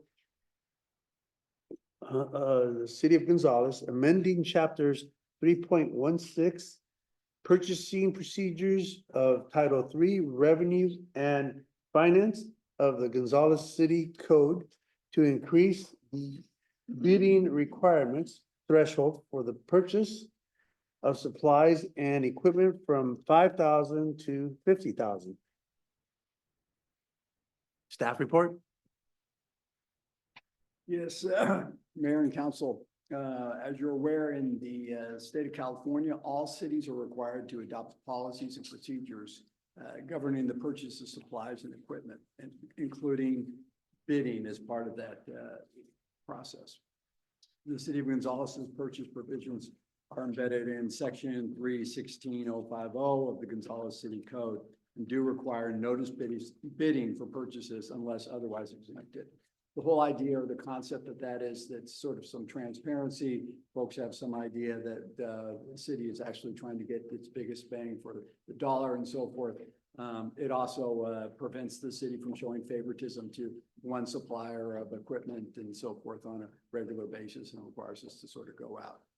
Under current provisions of the code, purchases of supplies and equipment costing less than $5,000 are exempt from bidding requirements. And so over the past couple of years, there's been discussions from both staff and the city managers. This is something that actually started when Renee was here, that the $5,000 bidding exemption is far, far too low. The city is finding on a regular basis that sort of the equipment and supplies that it needs on a regular and routine basis just can't keep up with the $5,000 threshold. The producer price index indicates that the cost of machinery and equipment increased by 19% from January 2020 to March of 2023. The cost of supplies and equipment also went up dramatically during the COVID-19 pandemic, and have, notwithstanding the fact that the pandemic is largely considered to be under control, the prices are not. They have never gone down. So basically, the city is suffering the same thing that all other cities are suffering is, which is dramatic increase in prices due to supply chain constraints, general inflation, and a strong demand for consumer goods. So the staff is recommending an increase to the spending threshold from $5,000 to $50,000, and that does sound like a dramatic increase. I will note, though, that the last time the bidding exception threshold was amended was in 1972, so more than 50 years ago was when that $5,000 threshold was set. And so right now, we're just finding, for example, that it's impossible for us to purchase even a used automobile, software and related service agreements for the technology that the city uses, specialized equipment needed by various departments, fire department, public works, and so forth. Just all those will instead require us to have to go out to bid for purchases. And the problem with that is that a lot of times there's sort of an immediate need for the purchase of this equipment just to maintain efficient and standard process and procedure. So the city staff has prepared, city staff being me, an ordinance that will amend the ordinance that we have in place, the provisions that just simply increase the threshold from $5,000 to $50,000. I will note that all purchases show up every meeting on the warrants list, so it's not as if purchases are going to be made and not shown on the warrants list. So the council will always be made aware of purchases to be made and also explanations for whatever the purchase has been. This item's before you this evening for introduction, waiver of reading. Hopefully you don't want to read the entire change into the record, and reading by title only. If it is introduced this evening, we'll bring it back at the next meeting for a public hearing. We'll let the public weigh in and so forth, and we'll publish notice of the fact that we're having that public hearing. That the end of your staff report, Yeah, Mike? yeah, Okay, yeah. then we'll go ahead and open this up to the public for any comments at this point. So this item is now open for any public comment. See, no one runs to the podium, well, then I'll go ahead and ask Estella, do we have any comments via Zoom? No comments via Zoom. Mary, any comments via email? No comments via email. Okay, then I'll go ahead and close the public comment period and bring it back to council for council discussion or action. Yeah, Mr. Go ahead. Sorry. Do you have a question? No question. Yeah, question? Yeah, just clarification. Is this for all department managers? I thought it was only going to be for the city managers. Only for the city. Well, yes, It's specific to the city manager? no, it's for all city expenditures. Right now, the city manager's spending limit is set at the same $5,000 threshold. So Right. we're going to increase that, but the city manager will still be in charge of overseeing Ultimately, all she gets expenditures. the final. And Okay, and keep in mind that this is also only for budgeted expenditures, right? Right. There may be cases where something comes up, but all expenditures are still going to be within the established and approved budget that has been approved by the city council. thank you. I just have one. Go ahead. Should that be clarified though in the language? Because I agree with Councilmember Silva, because it didn't really say city manager. It said, it kind of was, Like a big umbrella. Yeah, They said exactly. it's not city manager. yeah, so Right. I mean, it should be the city manager that ultimately sees that. I just don't know if it needs to be put. in the Yeah, the language. way the ordinance is set up, I think it refers to has a funny designation for the title of the person who authorizes that. Got it. I'm not sure it's city manager, but Yeah, because I looked and I didn't see, but I just wanted to, just for me, it was for clarification, just like Councilmember said, I just want to make sure that. Yeah, I read it a couple of times And I didn't see. and it was not specific. So you want to make sure that only the city manager has the authority to do this, right? I guess for clarity, the city manager is responsible for all departments. It doesn't matter. Yeah, just clarify So- for all. Yeah, Because okay. Purchasing officer, I think is the term of art that's used in the, which defaults to the city Got it. manager. So all those expenditures, and that's actually called out in the ordinance itself. Perfect. I'll bring that the clarification. for Okay, you that's for the fine. second. And then, any additional questions? No. No? Then I'll entertain a motion either for approval or disapproval. You gonna do it, Scott, or you want me? Yeah, I mean, Mr. Mayor, I'll make, introduce, waive reading and read by title only ordinance number 2024-146 with the clarifications noted by the council members. Second. I have a motion and a second. All those in favor, please signify by saying aye. Aye. Opposed? Motion carries. Moving on to the next item on the agenda. And that is consider approval of the top 2 projects developed by the Safe Routes to School Steering Committee. Staff report. Mayor Rios, council members. This is a follow-up report from your June 17th council meeting when staff and TAMC staff presented the top 2 projects as voted on by Gonzales residents that came out of the Gonzales Safe Routes to School program. Quick overview is TAMC led an effort at all 4 cities in the valley called the Salinas Valley Safe Routes to School. And the goal was to develop pedestrian safety improvements in the vicinity of the schools in the 4 cities, Gonzales, Soledad, Greenfield, King City. And TAMC will provide $250,000 in funding to implement the selected projects in each city. That's the reason for the report, is this will open that door for the funding. Each of the 4 cities formed their own resident steering committee to identify and prioritize projects for these improvements. And the Gonzales Steering Committee was comprised of 14 residents.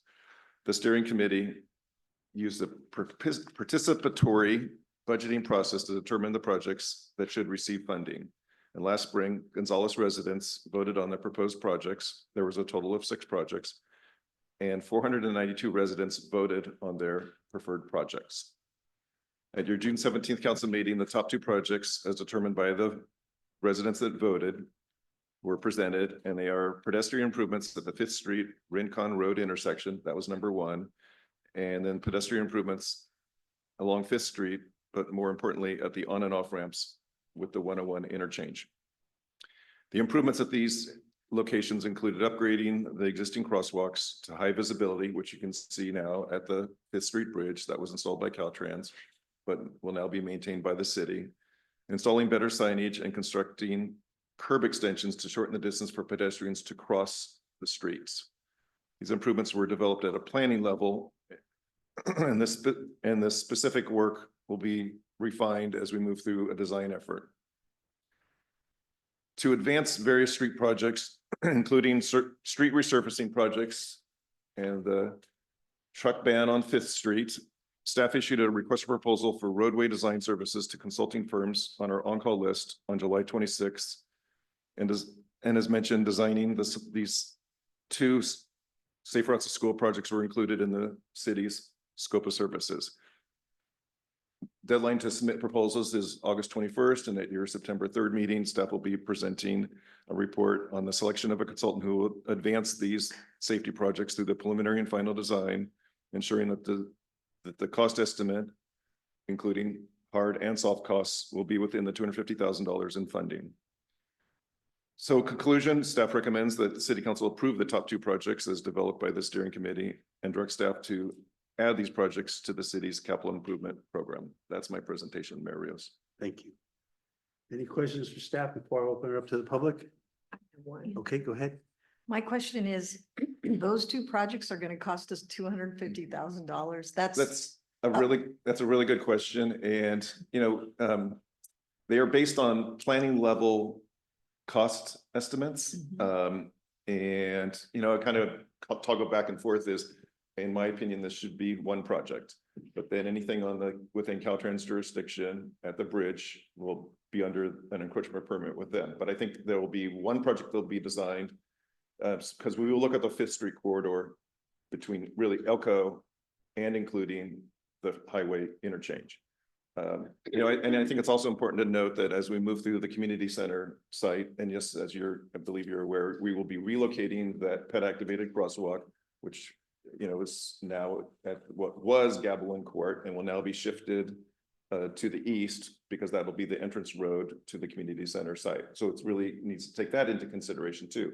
And the new MST bus stop, for instance. So what is that going to look like? As a matter of fact, we have 3 years to do this. And, you know, so we have some time to do this, but yeah, we definitely need to take into account what's going to be the frontage improvements for the community center site.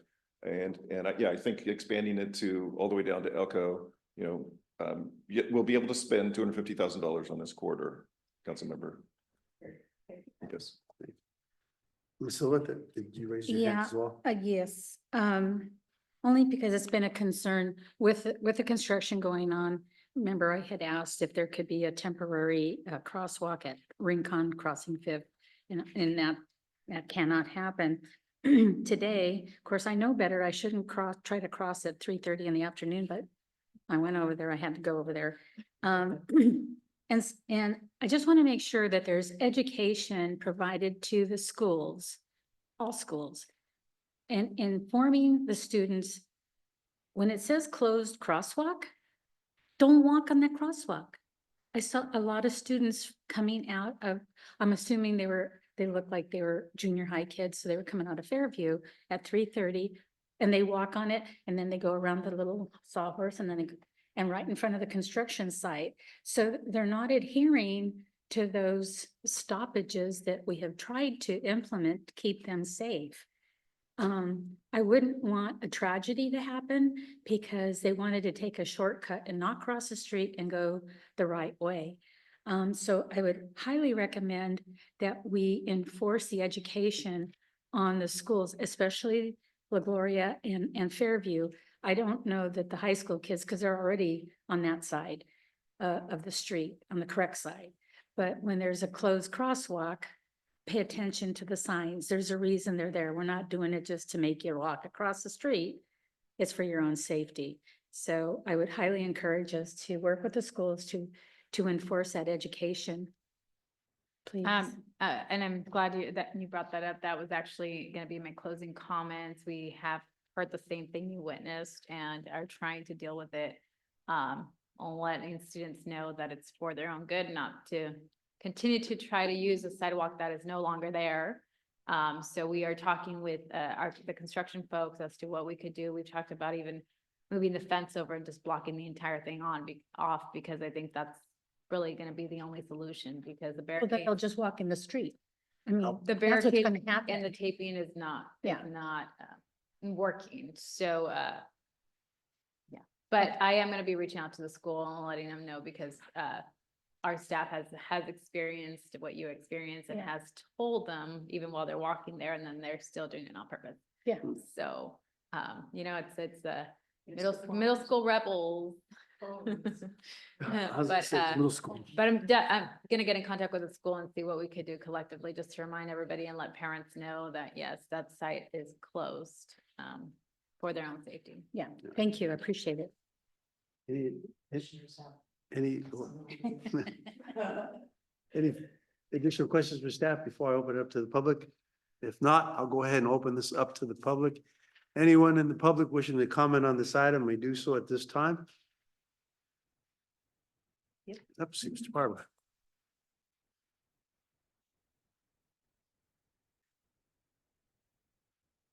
Roman Barba. No matter what you guys do to Fifth Street, it's always going to be dangerous going over that bridge. I don't know how many times I go over that bridge, probably once a day or sometimes twice a day on my bike. It's very dangerous, especially when it's packed and you got the semis coming in. And the semis is one major problem. But if you imagine me, I'm an adult, and you imagine the kids going across that. I'm sure they're terrified, right? I'm sure you got a 12-year-old or 14-year-old, 15-year-old going through there. It is awful. So I don't think whatever you guys do, now that that bridge gets expanded, widened, and then you do the same thing with, I believe it's Marina. They have an encaged walkway going through that bridge where everybody goes through. So they're protected, they're surrounded with the cage. So that's the only thing I would do is, just, you know, something was encaged, just like Marina. I don't know if you've ever been to Marina. They have an encaged walkway where it's put students walk through. So I know it's a lot of money, but $250,000 is a lot of money, and it's not going to solve anything. Nice. That's all I got to say. Thank you. Yes. Go ahead.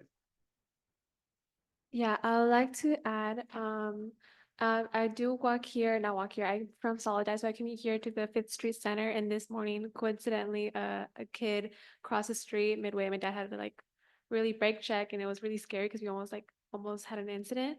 I would recommend having some sort of traffic control there because there are students that do live behind that middle school and they have to walk that way, and having to either go towards the Fifth Street Bridge and cross that way or have a shortcut because they don't want to waste time and go just cut straight. So I do recommend either having some sort of traffic control or some sort of not permanent but kind of temporary crosswalk right there between that street and then the school. So just so they could have like an option. But yeah. Thank you. Anyone else wishing to comment on this? If not, I will ask Estella if we have any comments via Zoom. Stella? No comments via Zoom. Any comments via email? No comments via email. Okay, thank you. Then I'll go ahead. Is there somebody else that wanted to comment? Oh, okay.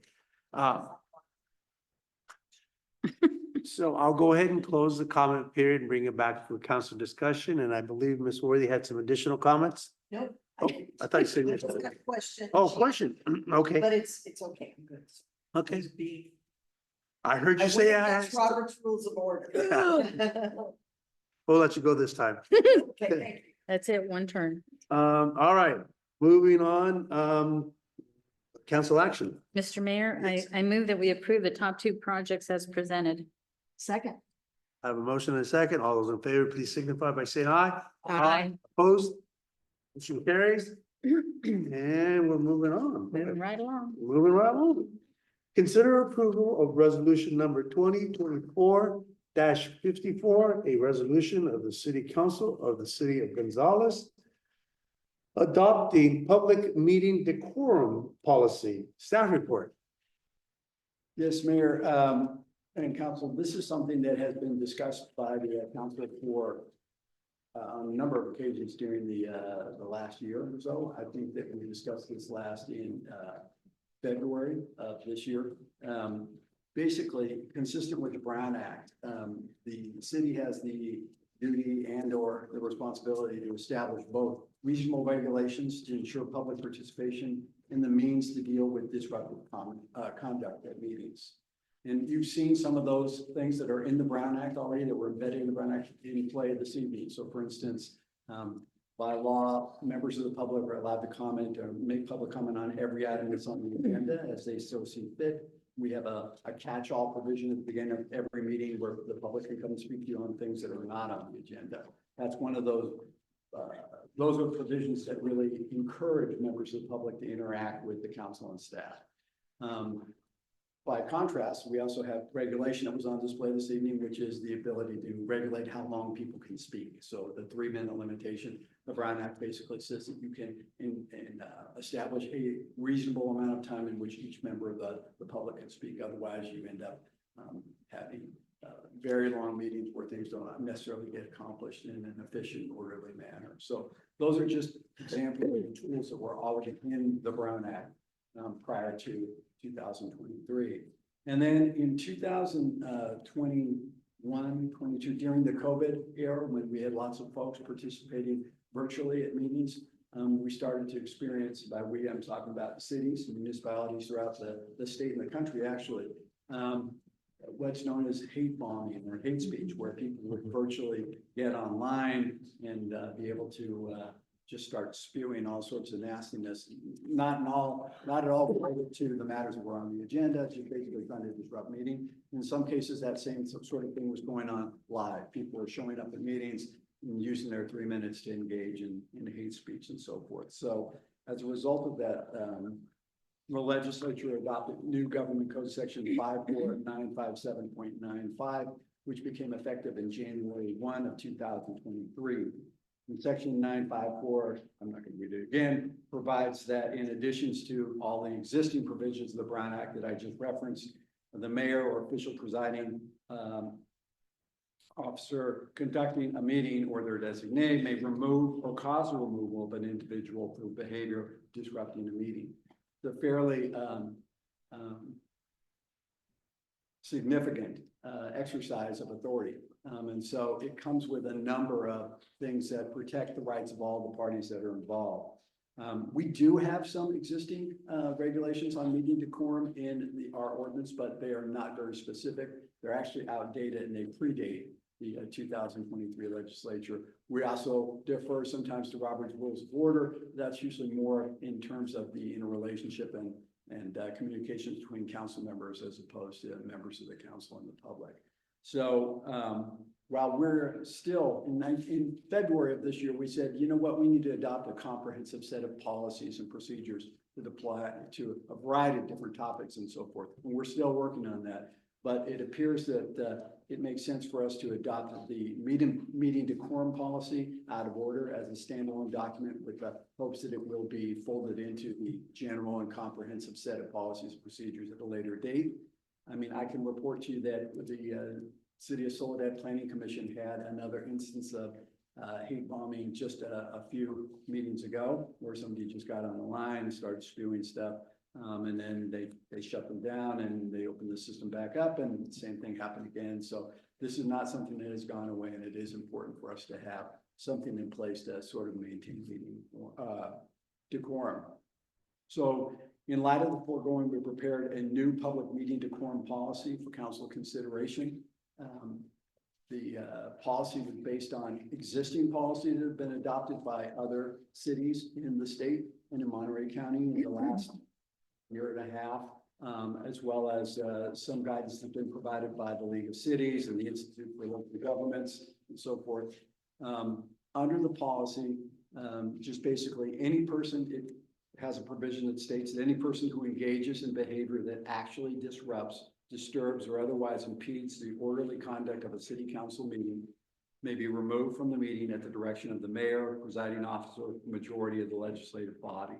It then defines what disruptive behavior is, because just criticizing the policies or performance of staff and so forth is not considered to be disruptive behavior. But there are some very specific things embodied in the statute that identify what disruptive behavior is or is not. So disruptive behavior, just some examples: speaking without being recognized by the presiding officer, continuing to speak after the allotted time has expired, speaking on an item at a time not designated for discussion by the public of that item, throwing objects. That kind of seems obvious. I don't even know why they had to call that out, but interrupting a person who's speaking to the city council, uttering loud, threatening, or abusive language. It actually disrupts, disturbs, or otherwise impedes the orderly conduct of the city council meeting. Clapping, whistling, stomping feet, and sign waving that actually disrupts, disturbs, or otherwise impedes the orderly conduct of the council meeting. The policy provides several enforcement options. Probably the most important is that the person who may be the subject of being ejected from the meeting has to receive a warning. Usually, I won't say that in every case, but typically it needs to receive a warning that their conduct is considered to be disruptive. You identify what the conduct is and you ask them to stop that. There may be instances when somebody is doing something so threatening that you don't provide a warning, you just immediately have them ejected from the meeting, but that's going to be the rare case. So there is definitely a warning process. There's some other steps that are built into this that were recommended by both the League and the Institute of, I keep forgetting their name, the Institute for Local Government, ways of calming down meetings without actually ejecting people. You can call a recess, there's a breather, everybody sort of gathers, a cooler head and so forth, and rest. The person may be allowed to continue on with what they have to say and reel in both the tenor and the substance of what they're having to say and so forth. And then you can also, there is a provision, a pre-existing provision that allows you actually to clear the council chambers in cases where you think things are so disruptive, we're never going to be able to get things back to order. So everybody has to leave, usually except the press. The press is allowed to continue to stay into the meeting. So that's what we have before you then this evening. This is rules of decorum, which basically identifies disruptive conduct. It also identifies illegal conduct that you could engage in and possibly be subject to criminal or civil penalties. And it also then provides these measures that are sort of meant to calm or cool off proceedings when they get hot or disruptive. This taking a recess or stopping the speaker and letting them know that they're engaged in this kind of disruptive behavior, so forth and so on. So again, this is not meant to discourage public participation. It's just meant to discourage conduct that is disruptive of the processes we engage in twice a month, which is basically sort of orderly and efficient responsibilities. I have a feeling that that we will not need to use the ejection policy on a frequent basis, and maybe not ever, but it's an important tool to have at your disposal so that we don't get caught flat-footed if an incident where a meeting gets disrupted should arise. There's been some chatter on the internet between city attorney types about the fact that we have a very hotly contested election coming up, and there's some fear that some of that's going to spill over into even the local discussions and so forth. So making sure that you have a tool at your disposal to address disruptive behavior is going to be important. So staff is recommending that you discuss, get public comment, of course, and then consider the adoption of the public meeting decorum policy. Thank you, Michael. Any additional questions for staff before I open this up to the public? No. Okay, then I'll go ahead and open this item up to the public. Any member of the public may address the council on this item. Please limit your comments again to 3 minutes. Henry Martinez, thank you for your informative information. That is very helpful for me, that there's steps that need to be followed. Because I give you an example of me being ejected without the mayor giving me a warning, without the mayor banging the gavel. And I give you the prime example, he's standing back there. He walked in and asked me to step out during a live meeting, and I was sitting peacefully. That was the last year. I was sitting there peacefully and was taken out of the meeting. You know, that's good informative stuff that, you know, I'm glad I brought this issue up to life, and hopefully that you guys do pass it. And one thing is sign waving. Sign waving that you said, you know, going like this. That could be free speech. Yeah, the issue is whether or not it's disruptive, right? So Yeah, I the mean, issue is- well, the issue is whether or not the conduct rises to be disruptive. So if you're sitting at the back of the room and you're waving the sign, that's one thing. If you are standing in the front row and you are doing that and you're distracting everybody, or you're standing next to a speaker or behind them and waving a sign, which I've seen happen. Yeah, I think that. disruptive. So there's. That's in Santa Yeah, Cruz. again, all of this is premised on the conduct that you're engaged in. Yeah. I'm not saying you, but the No, conduct. I'm just that saying it's speakers done everywhere. engage in being disruptive. Yeah, yeah. I just wanted to clarify that. Be disruptive. Yeah, I just want to clarify that, because I seen that some council member got hit by a sign because the person was waving it. Yeah. That was the Bay Area. Am I right? Bay Area?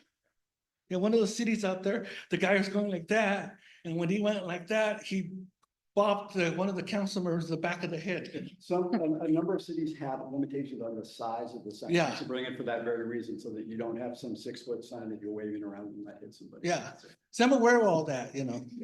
Okay, like I said, I'm glad you guys brought this issue up, and, you know, hopefully that we'll follow the procedures that, you know, notifications should be given. People shouldn't, like what I did last week was unacceptable, which I totally admit. I was off my senses, you know, and like I said, it was very informative. Thank you. Thank you. Anyone else? Mr. Barba? Yep. Is it coming up? Yes. Yeah, I see it. Yeah, Roman again. I wanted to find out if applies to the city council members too, because I've been to city council meetings where you see council members getting into it. I mean, big time. I've been even to ones in Salinas where they're actually jumping over the chairs at each other. Really, seriously. So I just wondered if it applies, is that gonna apply to the city council members too, besides the public?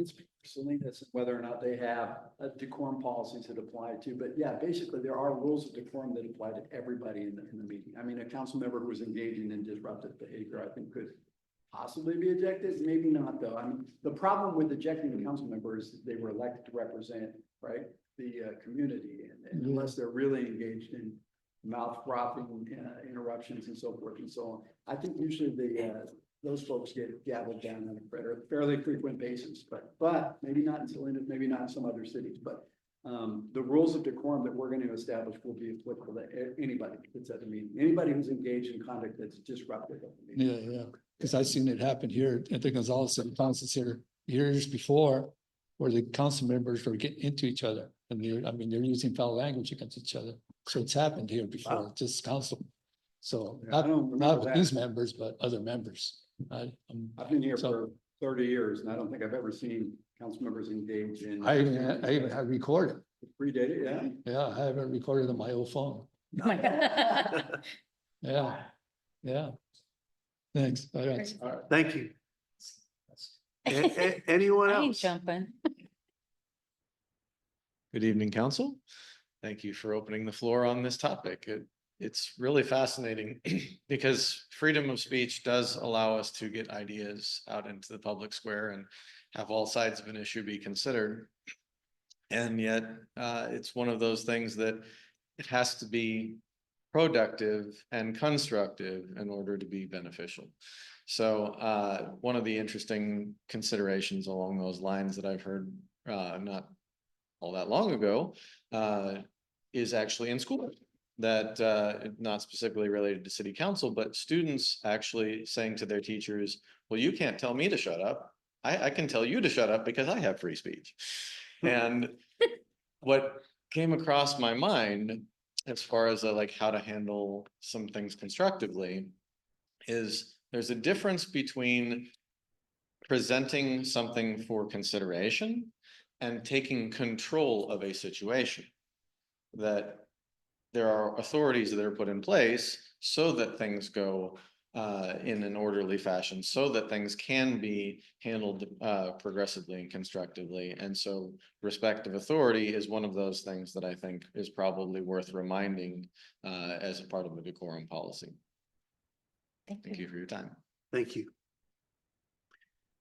And see no more rushing to the podium. I'll go ahead and ask Estella, do you have any comments via Zoom? No comments via Zoom. Thank you. Mary, any comments via email? No comments via email. Okay, then I'll go ahead and close the public comment period and bring it back for council discussion or council action. Mr. Mayor, I would like you to consider approval of resolution number 2024-54, a resolution of the City Council of the City of Gonzales adopting a public meeting decorum policy. Second. Oh, I have 2 seconds. I'll go Third. this way. All right, so first from Ms. Worthy, and the second from Ms. Orozco. All those in favor, please signify by saying aye. Aye. Opposed? Motion carries. All right, I think we're at the Gonzales Youth Council updates. Yep. And I'm sorry, Did they have anything? do they have any additional comments? The floor is yours. We don't have anything officially, but we did mention we were doing some more outreach this week. So we will be participating in more presentations in the middle schools and also with having our application assistance. Nice. Thanks, thank you. We'll go ahead and bring this back to business from the city council. League of Cities, California Cities, Monterey Bay, I have nothing to report. We have not really met. Association of Monterey Bay Area Governments, AMBAG. Thank you, Mr. Mayor. Yeah, nothing directly to report. The AMBAG did return from summer recess, and we did have a number of informational items that the staff is working on for long-term growth and transportation dollars and numbers. But we should have some items come up in the next couple of months here that'll be voted on. MST, Monterey City President. Well, I wasn't going to have anything for you tonight because we were supposed to go dark in the month of August. However, we have a roadblock currently with the the California Coastal Commission. We are trying to obtain a coastal development permit. And we have been working on this since 2019. We have 100% of our surf project ready to go, and they put a roadblock in our way. So we met on July 29th. We had a special meeting with Representative Laird, Rivas, the Coastal Commission people. There were 3 of us and from MST representing, including our executive director. And we agreed as the ad hoc committee that we should bring it back to our entire board. So we met today, and one of our obstacles currently is that $35 million has been earmarked from the federal government. So the concern right now is if the administration changes, could that impact our project? So we were supposed to have that sort of done at the end of August, and now we have moved it to September because they will be here from September 11th through the 13th in Monterey. So we're going to go back to them and put all the necessary agreements in there. But one of the issues, I don't want to get into too much detail about it right now because I'm not sure I want to share it yet, but they're asking us to do, I wrote it down here somewhere in my notes. They want us to do a dune creation in that area. So that's what the Coastal Commission is asking, which would of course increase the amount of money which we haven't allocated. So we would have to take that money from somewhere else. So currently we're sort of in a standstill right now because the Coastal and TAMSI is on our side. So we are working with them as well. So I will keep you posted on this thing. We will meet, MST will meet again in September prior to the September 11th. And hopefully I'll have better news for you after that. So just another one of those wonderful things that go on in government that Lorraine loves so much. Thank you. And we'll go ahead and move on to oral communications. Ms. Orozco, would you mind starting this one? Yes, thank you. I attended National Night Out, and it was a great event, well attended. I'd like to thank the agencies who participated. Salvation Army, of course, provided free refreshments for the public, and our youth commissioners who were also present. And thank you, Chief, and the officers for putting together a great event. Everybody seemed to be really enjoying the event, and the fire department as well. So thank you again. Also wanted to thank those who donated. Rotary had our annual golf tournament last Saturday, and it was very successful. So I'd like to thank those who donated for our silent auction items, and also those businesses who also sponsored. So once again, thank you very much. And of course, all of our funds go to scholarships for our students. So very good event. Thank you. Mr. Funk. Yeah, thank you, Mr. Mayor. And actually, yeah, likewise, I want to thank the police department, fire department for once again, the National Night Out. Heard a lot of great things from a lot of folks throughout the neighborhood and so forth and throughout the community. I know it continues to be an event many members of the public look forward to. Also want to bring back, I think we had talked about a couple of times potentially in the past year or so in respect to our no camping ordinance. I know we have things on the books already that, you know, with the parks being closed, that at sunset and so forth, things of that nature, and our police department's able to enforce that.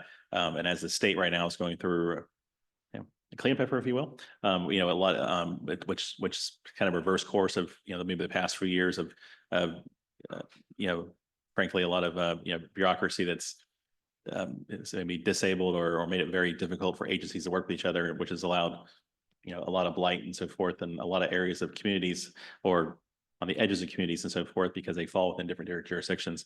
I think it's an opportunity, I think, for City of Gonzalez to reevaluate our no camping ordinance. I know I've had some conversations with Carmen and Michael in terms of what we have currently. If I could, Mr. Mayor, like this to be brought back as a future agenda item. I think we have opportunities not only with our parks, but clearly we have areas like the slough, and we have other areas around the community that, as we know, can be not only dangerous for folks to accumulate, but also dangerous, in respect to, well, a lot of opportunities, everything from fire to flooding and so forth, and other opportunities with agriculture around us and so forth. So we've been lucky in a sense that we haven't had the opportunities, maybe some of the other communities. But, if you just watch, just recently over the last few weeks in particular, we see a lot of communities who are going in now and doing some of that cleanup and so forth. And we are seeing some movement of persons who, a lot of reasons why people are choosing that life, and not all are there because they need to be. A lot of them are choosing to be because they want to be. And so in an effort to not become a target, I think it's important that we evaluate how we have our ordinance written and so forth. So that way our police department, fire department, et cetera, and public works are able to appropriately address. I attend a lot of committees and other agency meetings, regionally and so forth. And there's unfortunately been at this point, millions of dollars in funds expedited, are expensed and over the last couple of years. I think of our, it's kind of weird to think, but even our local, regional water agencies, and they've spent over $1 million on it, on dealing with and abating, cleanup efforts and so forth. So that, again, I think we've been lucky in our community, but if we could, Mr. Mayor, I'd like to direct staff to bring that back for us in a future meeting. I agree with you. Thank you. So staff, if you can make a note of that, please. Thank you. All right. Is there anything else, Mr.? No, that'll do. Thank you. Okay. Ms. Silva? Yeah, I have a couple of things. First off, shout out to Valeria. She was selected to be the delegate at the Girl State Leadership Conference this summer by our American Legion Auxiliary. So I got to meet her a little earlier this year, and it is really inspiring to see her grow just in the short time that I have gotten to know her. And she will be coming to our unit in November to give a presentation, and that will she will earn a scholarship from our unit. So I've gotten to meet Emily. A couple of weeks ago, we got to meet with both of them, Lorraine and I. And at first, they're nervous because they don't know us, and I get that. But I think at the end of our meeting, they're very relaxed. And they said so after, and I was very encouraged after that, because we just said, we're just normal people, just talk to us. And they did, they calmed down. So anyhow, shout out to her. The other thing is I attended the Salinas Valley Recycles Annual Employee Appreciation Dinner last Friday. It's always a pleasure to go to that event. They have just about 100% participation, and it's employees only and some of the board members. Ever since I've been serving on that board, since probably last 14, 15 years, I've been able to go. I think I've missed maybe one in the pandemic years too, but it's good to see some of them have retired. Some of them come back. They elect their employee of the year. They all get safety awards. So, and they get their longevity awards, the 1-year pins, the 5-year, 10-year, somebody got a 20-year, a couple of people got 20 years this year. And it's amazing because they are so much like a family. They know each other, even though they work in about 4 different locations. They all come together that night, and they all kind of, have stories to tell, and they're funny, and it's a lot of just fun just to kind of be a fly on the wall with them as a board member. And the other thing also, remember, the Monterey County Fair is coming up August 29th to September 2nd. So I hope to see some of you come out and enjoy and encourage our youth that are in 4-H programs and FFA programs. as they exhibit and sell their animals on Saturday, August 31st. Starts about 9:30 in the morning and goes until early afternoon. And it's always a lot of fun to see people raising their hands, not knowing what they're doing, and then they find out they just bought an animal. That's always fun. And they're kind of shocked. But it's all, and this year it will be the regularly scheduled program where the livestock portion and the carnival portion will come back together. We have not done that since before the pandemic, so I'm excited to not have a split time. And lastly, Salinas Valley Recycles, there is an education center up at Johnson Canyon that's been developing over time. And there will be field trips that will be available to local schools and to help ease the pain of the cost of the buses. There will be grants available from Salinas Valley Recycles. The information will be provided to some of the local schools. And I'm sure it's not just Gonzales, it'll be within the valley. So of course, our schools have the shortest trip. So, but I will provide more information when that information becomes available. And it's a great place to go. If you've been to any of the farm days or any of the places where they've provided education, they always bring the tubs full of worms. So they teach the composting, and that's probably the most popular exhibit at any of these farm days is the kids all want to get the worms. They want to touch the worms, and it's really cool to see. So anyhow, as soon as I get more information, I'll provide that. So thank you. You. Ms. Worthy. Measure K Community Action Grants. Just want to remind everyone that that is open currently. They opened August 9th and the deadline, I believe, is the 9th of September. For those of you that have never done that, but have an idea that you want to bring to the community, please fill out the application because we have had some incredible things that have happened from those community action grants.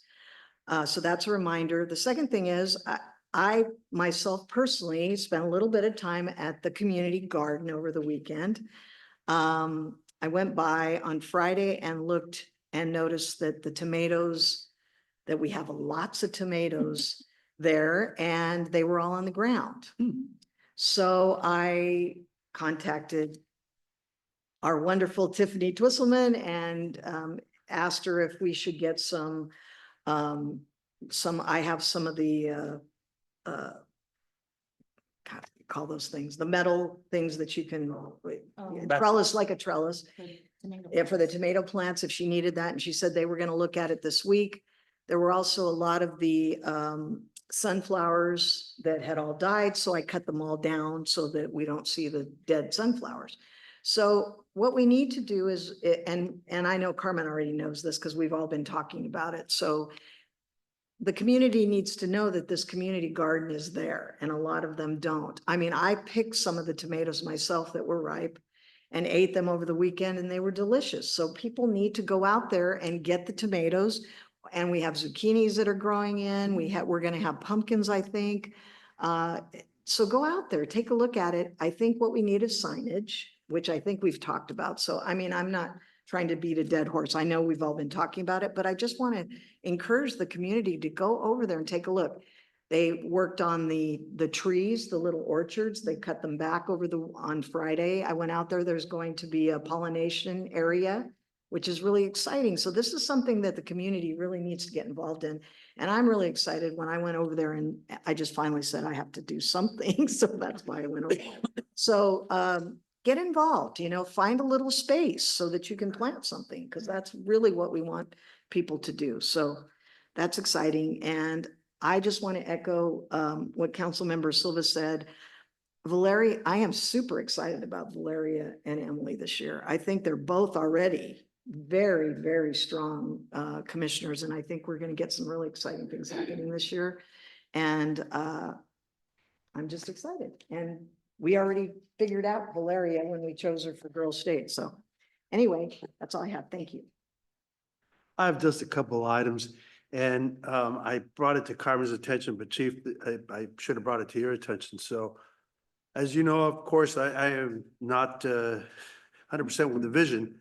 But I've actually had, I didn't see specifically who the person was, but right at the corner of Fourth and Day, some young man decides he wants new tires. So he's in the process of wearing out his tires by doing donuts in the middle of the intersection, to the point where I'm at the end of the north-south blowing wind. I could actually feel all the smoke coming towards me.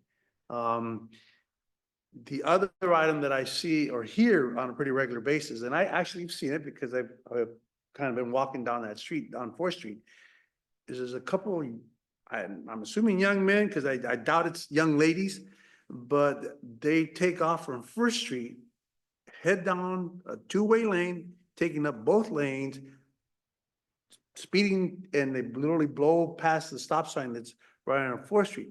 They do this on the weekend. They're not doing it during the day. Specifically, it's more like in the twilight evening.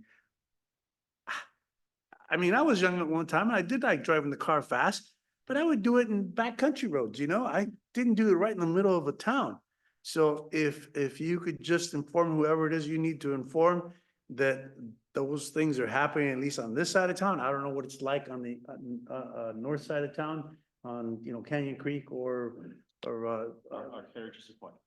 well, like I said, apparently there's a couple of young men probably living on this side of town that think that on the weekends it's you know, drag racing is available, and they can also do their, you know, intersection, spinning the car and seeing how much rubber they can wear off the tires. So, no, so from First Street to Fifth Street, so it's right down Elko. Yes, yes, sir. Oh, do they? So you guys seen it?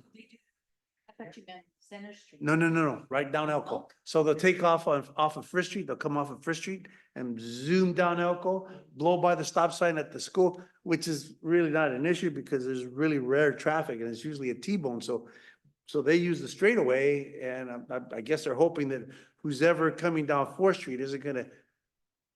There's a dip right there. I know. Oh, the tire burning was on a Saturday night. It was about 5:30, 6 o'clock in the evening. Yeah, and the other one was, usually it's on a Sundays for whatever reason. I guess they figure Sunday, no one's on this side of town patrolling it, and so they're free to race down First Street, or Elko, excuse me. Come off First Street and race down till they get to Fifth Street. I don't get it. I just don't get the mentality. But it's happening, and a little bit more frequently than I like to see. And speaking about night out, I apologize. My full intention was to be there. I was accosted by a local neighbor and friend, maybe not so much of a friend anymore. He read me the riot act starting at 6 o'clock, and I don't think he left until about 7:15. He was pissed to the point that I just let him vent, because I figured, you know what, if I try to interrupt him, he might just throw a swing at me. He was pissed because he waited from 1 o'clock to 4 o'clock to get a roof inspection.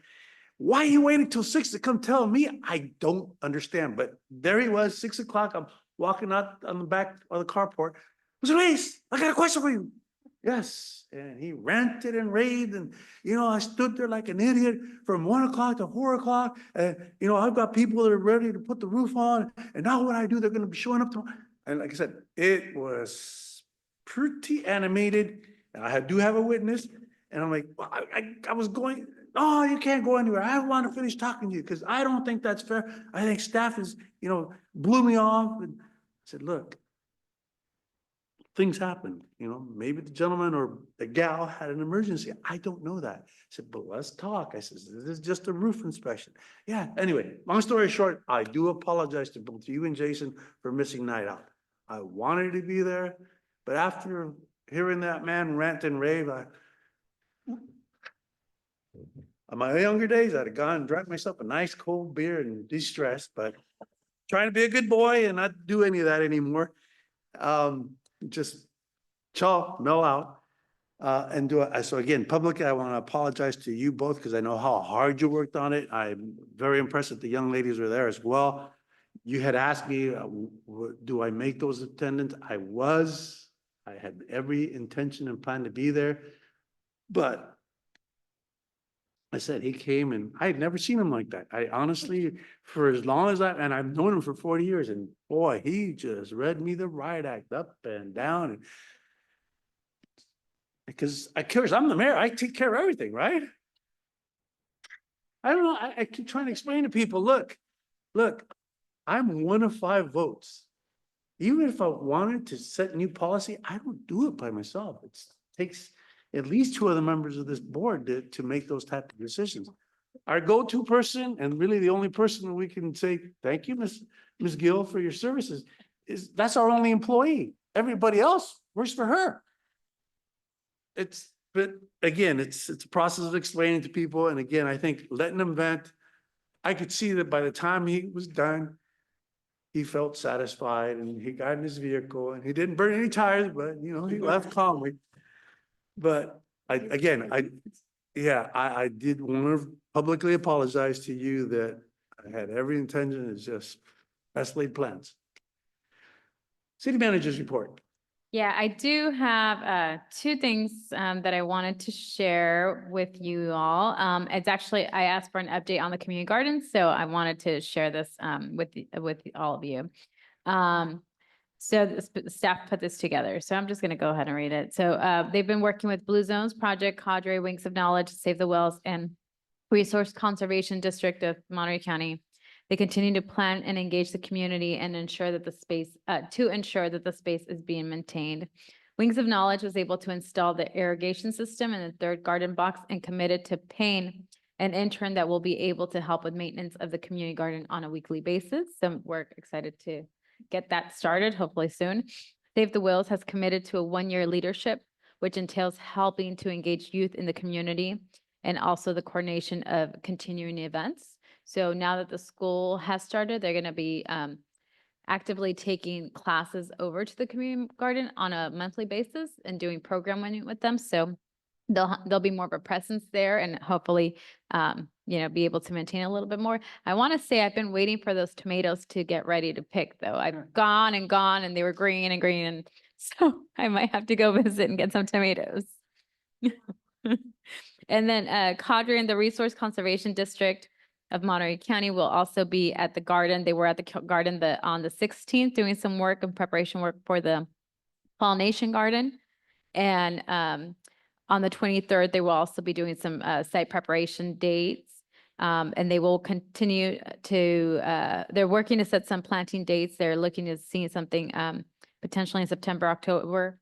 Schedules are an issue in terms of all of them being able, they all want to be there at the same time, but you know how that goes. So I said, you know what, sometimes you got to leave some people behind. Everybody can't be there at the same time. But they're wanting to do more planting dates between December to February. So they're prepping the site to be able to plant some more. We're also going to be purchasing a banner with a site map to let people know where things should go so that they can plant their own plants and wherever, where they want, but in designated areas. And there'll be signs put up around the garden as well too. So just wanted to bring that forth, just a little update. And then the other thing is, if you haven't seen it yet, there is a survey going out regarding our tax measure that will be on the ballot. By the way, it's Measure S.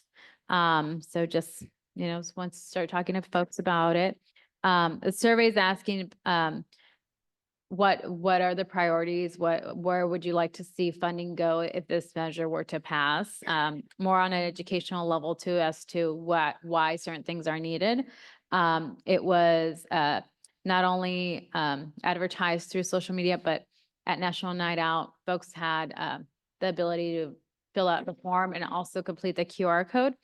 So far, we have 22 responses. We're actually going to be mailing it out in the utility bills as well. But I just wanted to point out some of the initial things we're hearing is if the measure were to pass, people are wanting us to use, so far, they're prioritizing things like a new fire engine, and they're prioritizing or telling us to prioritize parks and open spaces. So keeping our parks and open spaces clean and decent. And then, of course, street repairs. So those are the things that are surfacing to the top. Again, add more to local parks, keep them nice and clean, et cetera. So we're gonna continue to gather data on that in terms of what people would like to see prioritized. And then we are also gonna be mailing out the frequently asked questions in the utility bills as well. So, and then today I had an impromptu opportunity to talk to Rotary regarding the sales tax as well, just sharing where we're at and providing some educational points to them, and just wanted to give those updates. So this is something we ran on the post, so we sure it's about, right? No, you will be on, we will be on. Okay. I'm curious, so the line is the opportunity to, folks, we don't have the same number of candidates open positions. I think there are people, right? You say you don't have the open line, and you don't turn them down. We have a tax number, so that requires us to continue to have to. Okay, well, I was just concerned that how does that affect our measure? Because I think if it just showed measure, it didn't show me, Mr. Bumpton, the two votes that are running. That was, I think it's a little more difficult for some people. And I mean, that. And it wouldn't show up either, like, Saab wouldn't show up like in my district, right, so it's, yeah. Just the name goes to the end. That's my question, thank you. Anything else? Sure, Marios, and council, I'm just gonna build on my comment regarding the truck ban on Fifth Street. And we're gonna take another run at that once we bring on a design consultant and be looking at installing signs on the city streets by City Public Works, hiring a contractor for the signs that need to go out on US 101.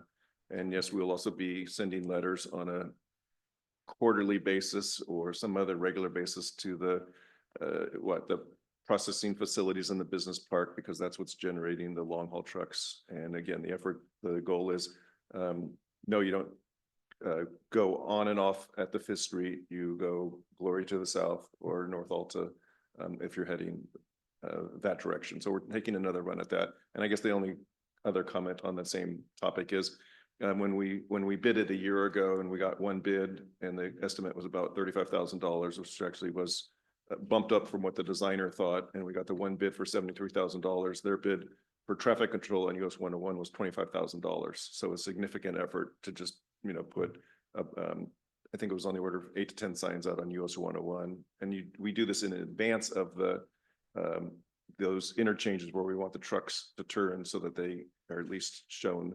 But I think it will help quite a bit reaching out to the processing facilities, telling them about the truck ban on Fifth Street. That's it, Mayor Rios. Thank you. Yeah. Oh, Tavin, I'm sorry. Yeah, just briefly, I know I had it in my activity report, but I wanted to report on the Rianda Family Cooler.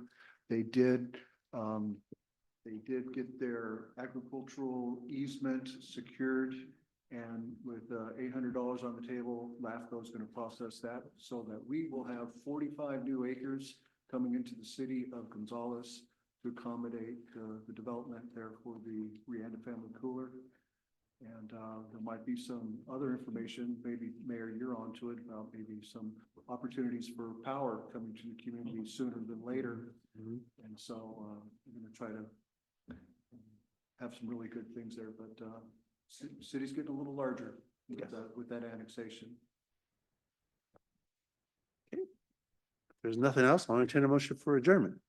So moved. All those in favor? Opposed? We are adjourned. Please turn off your mics.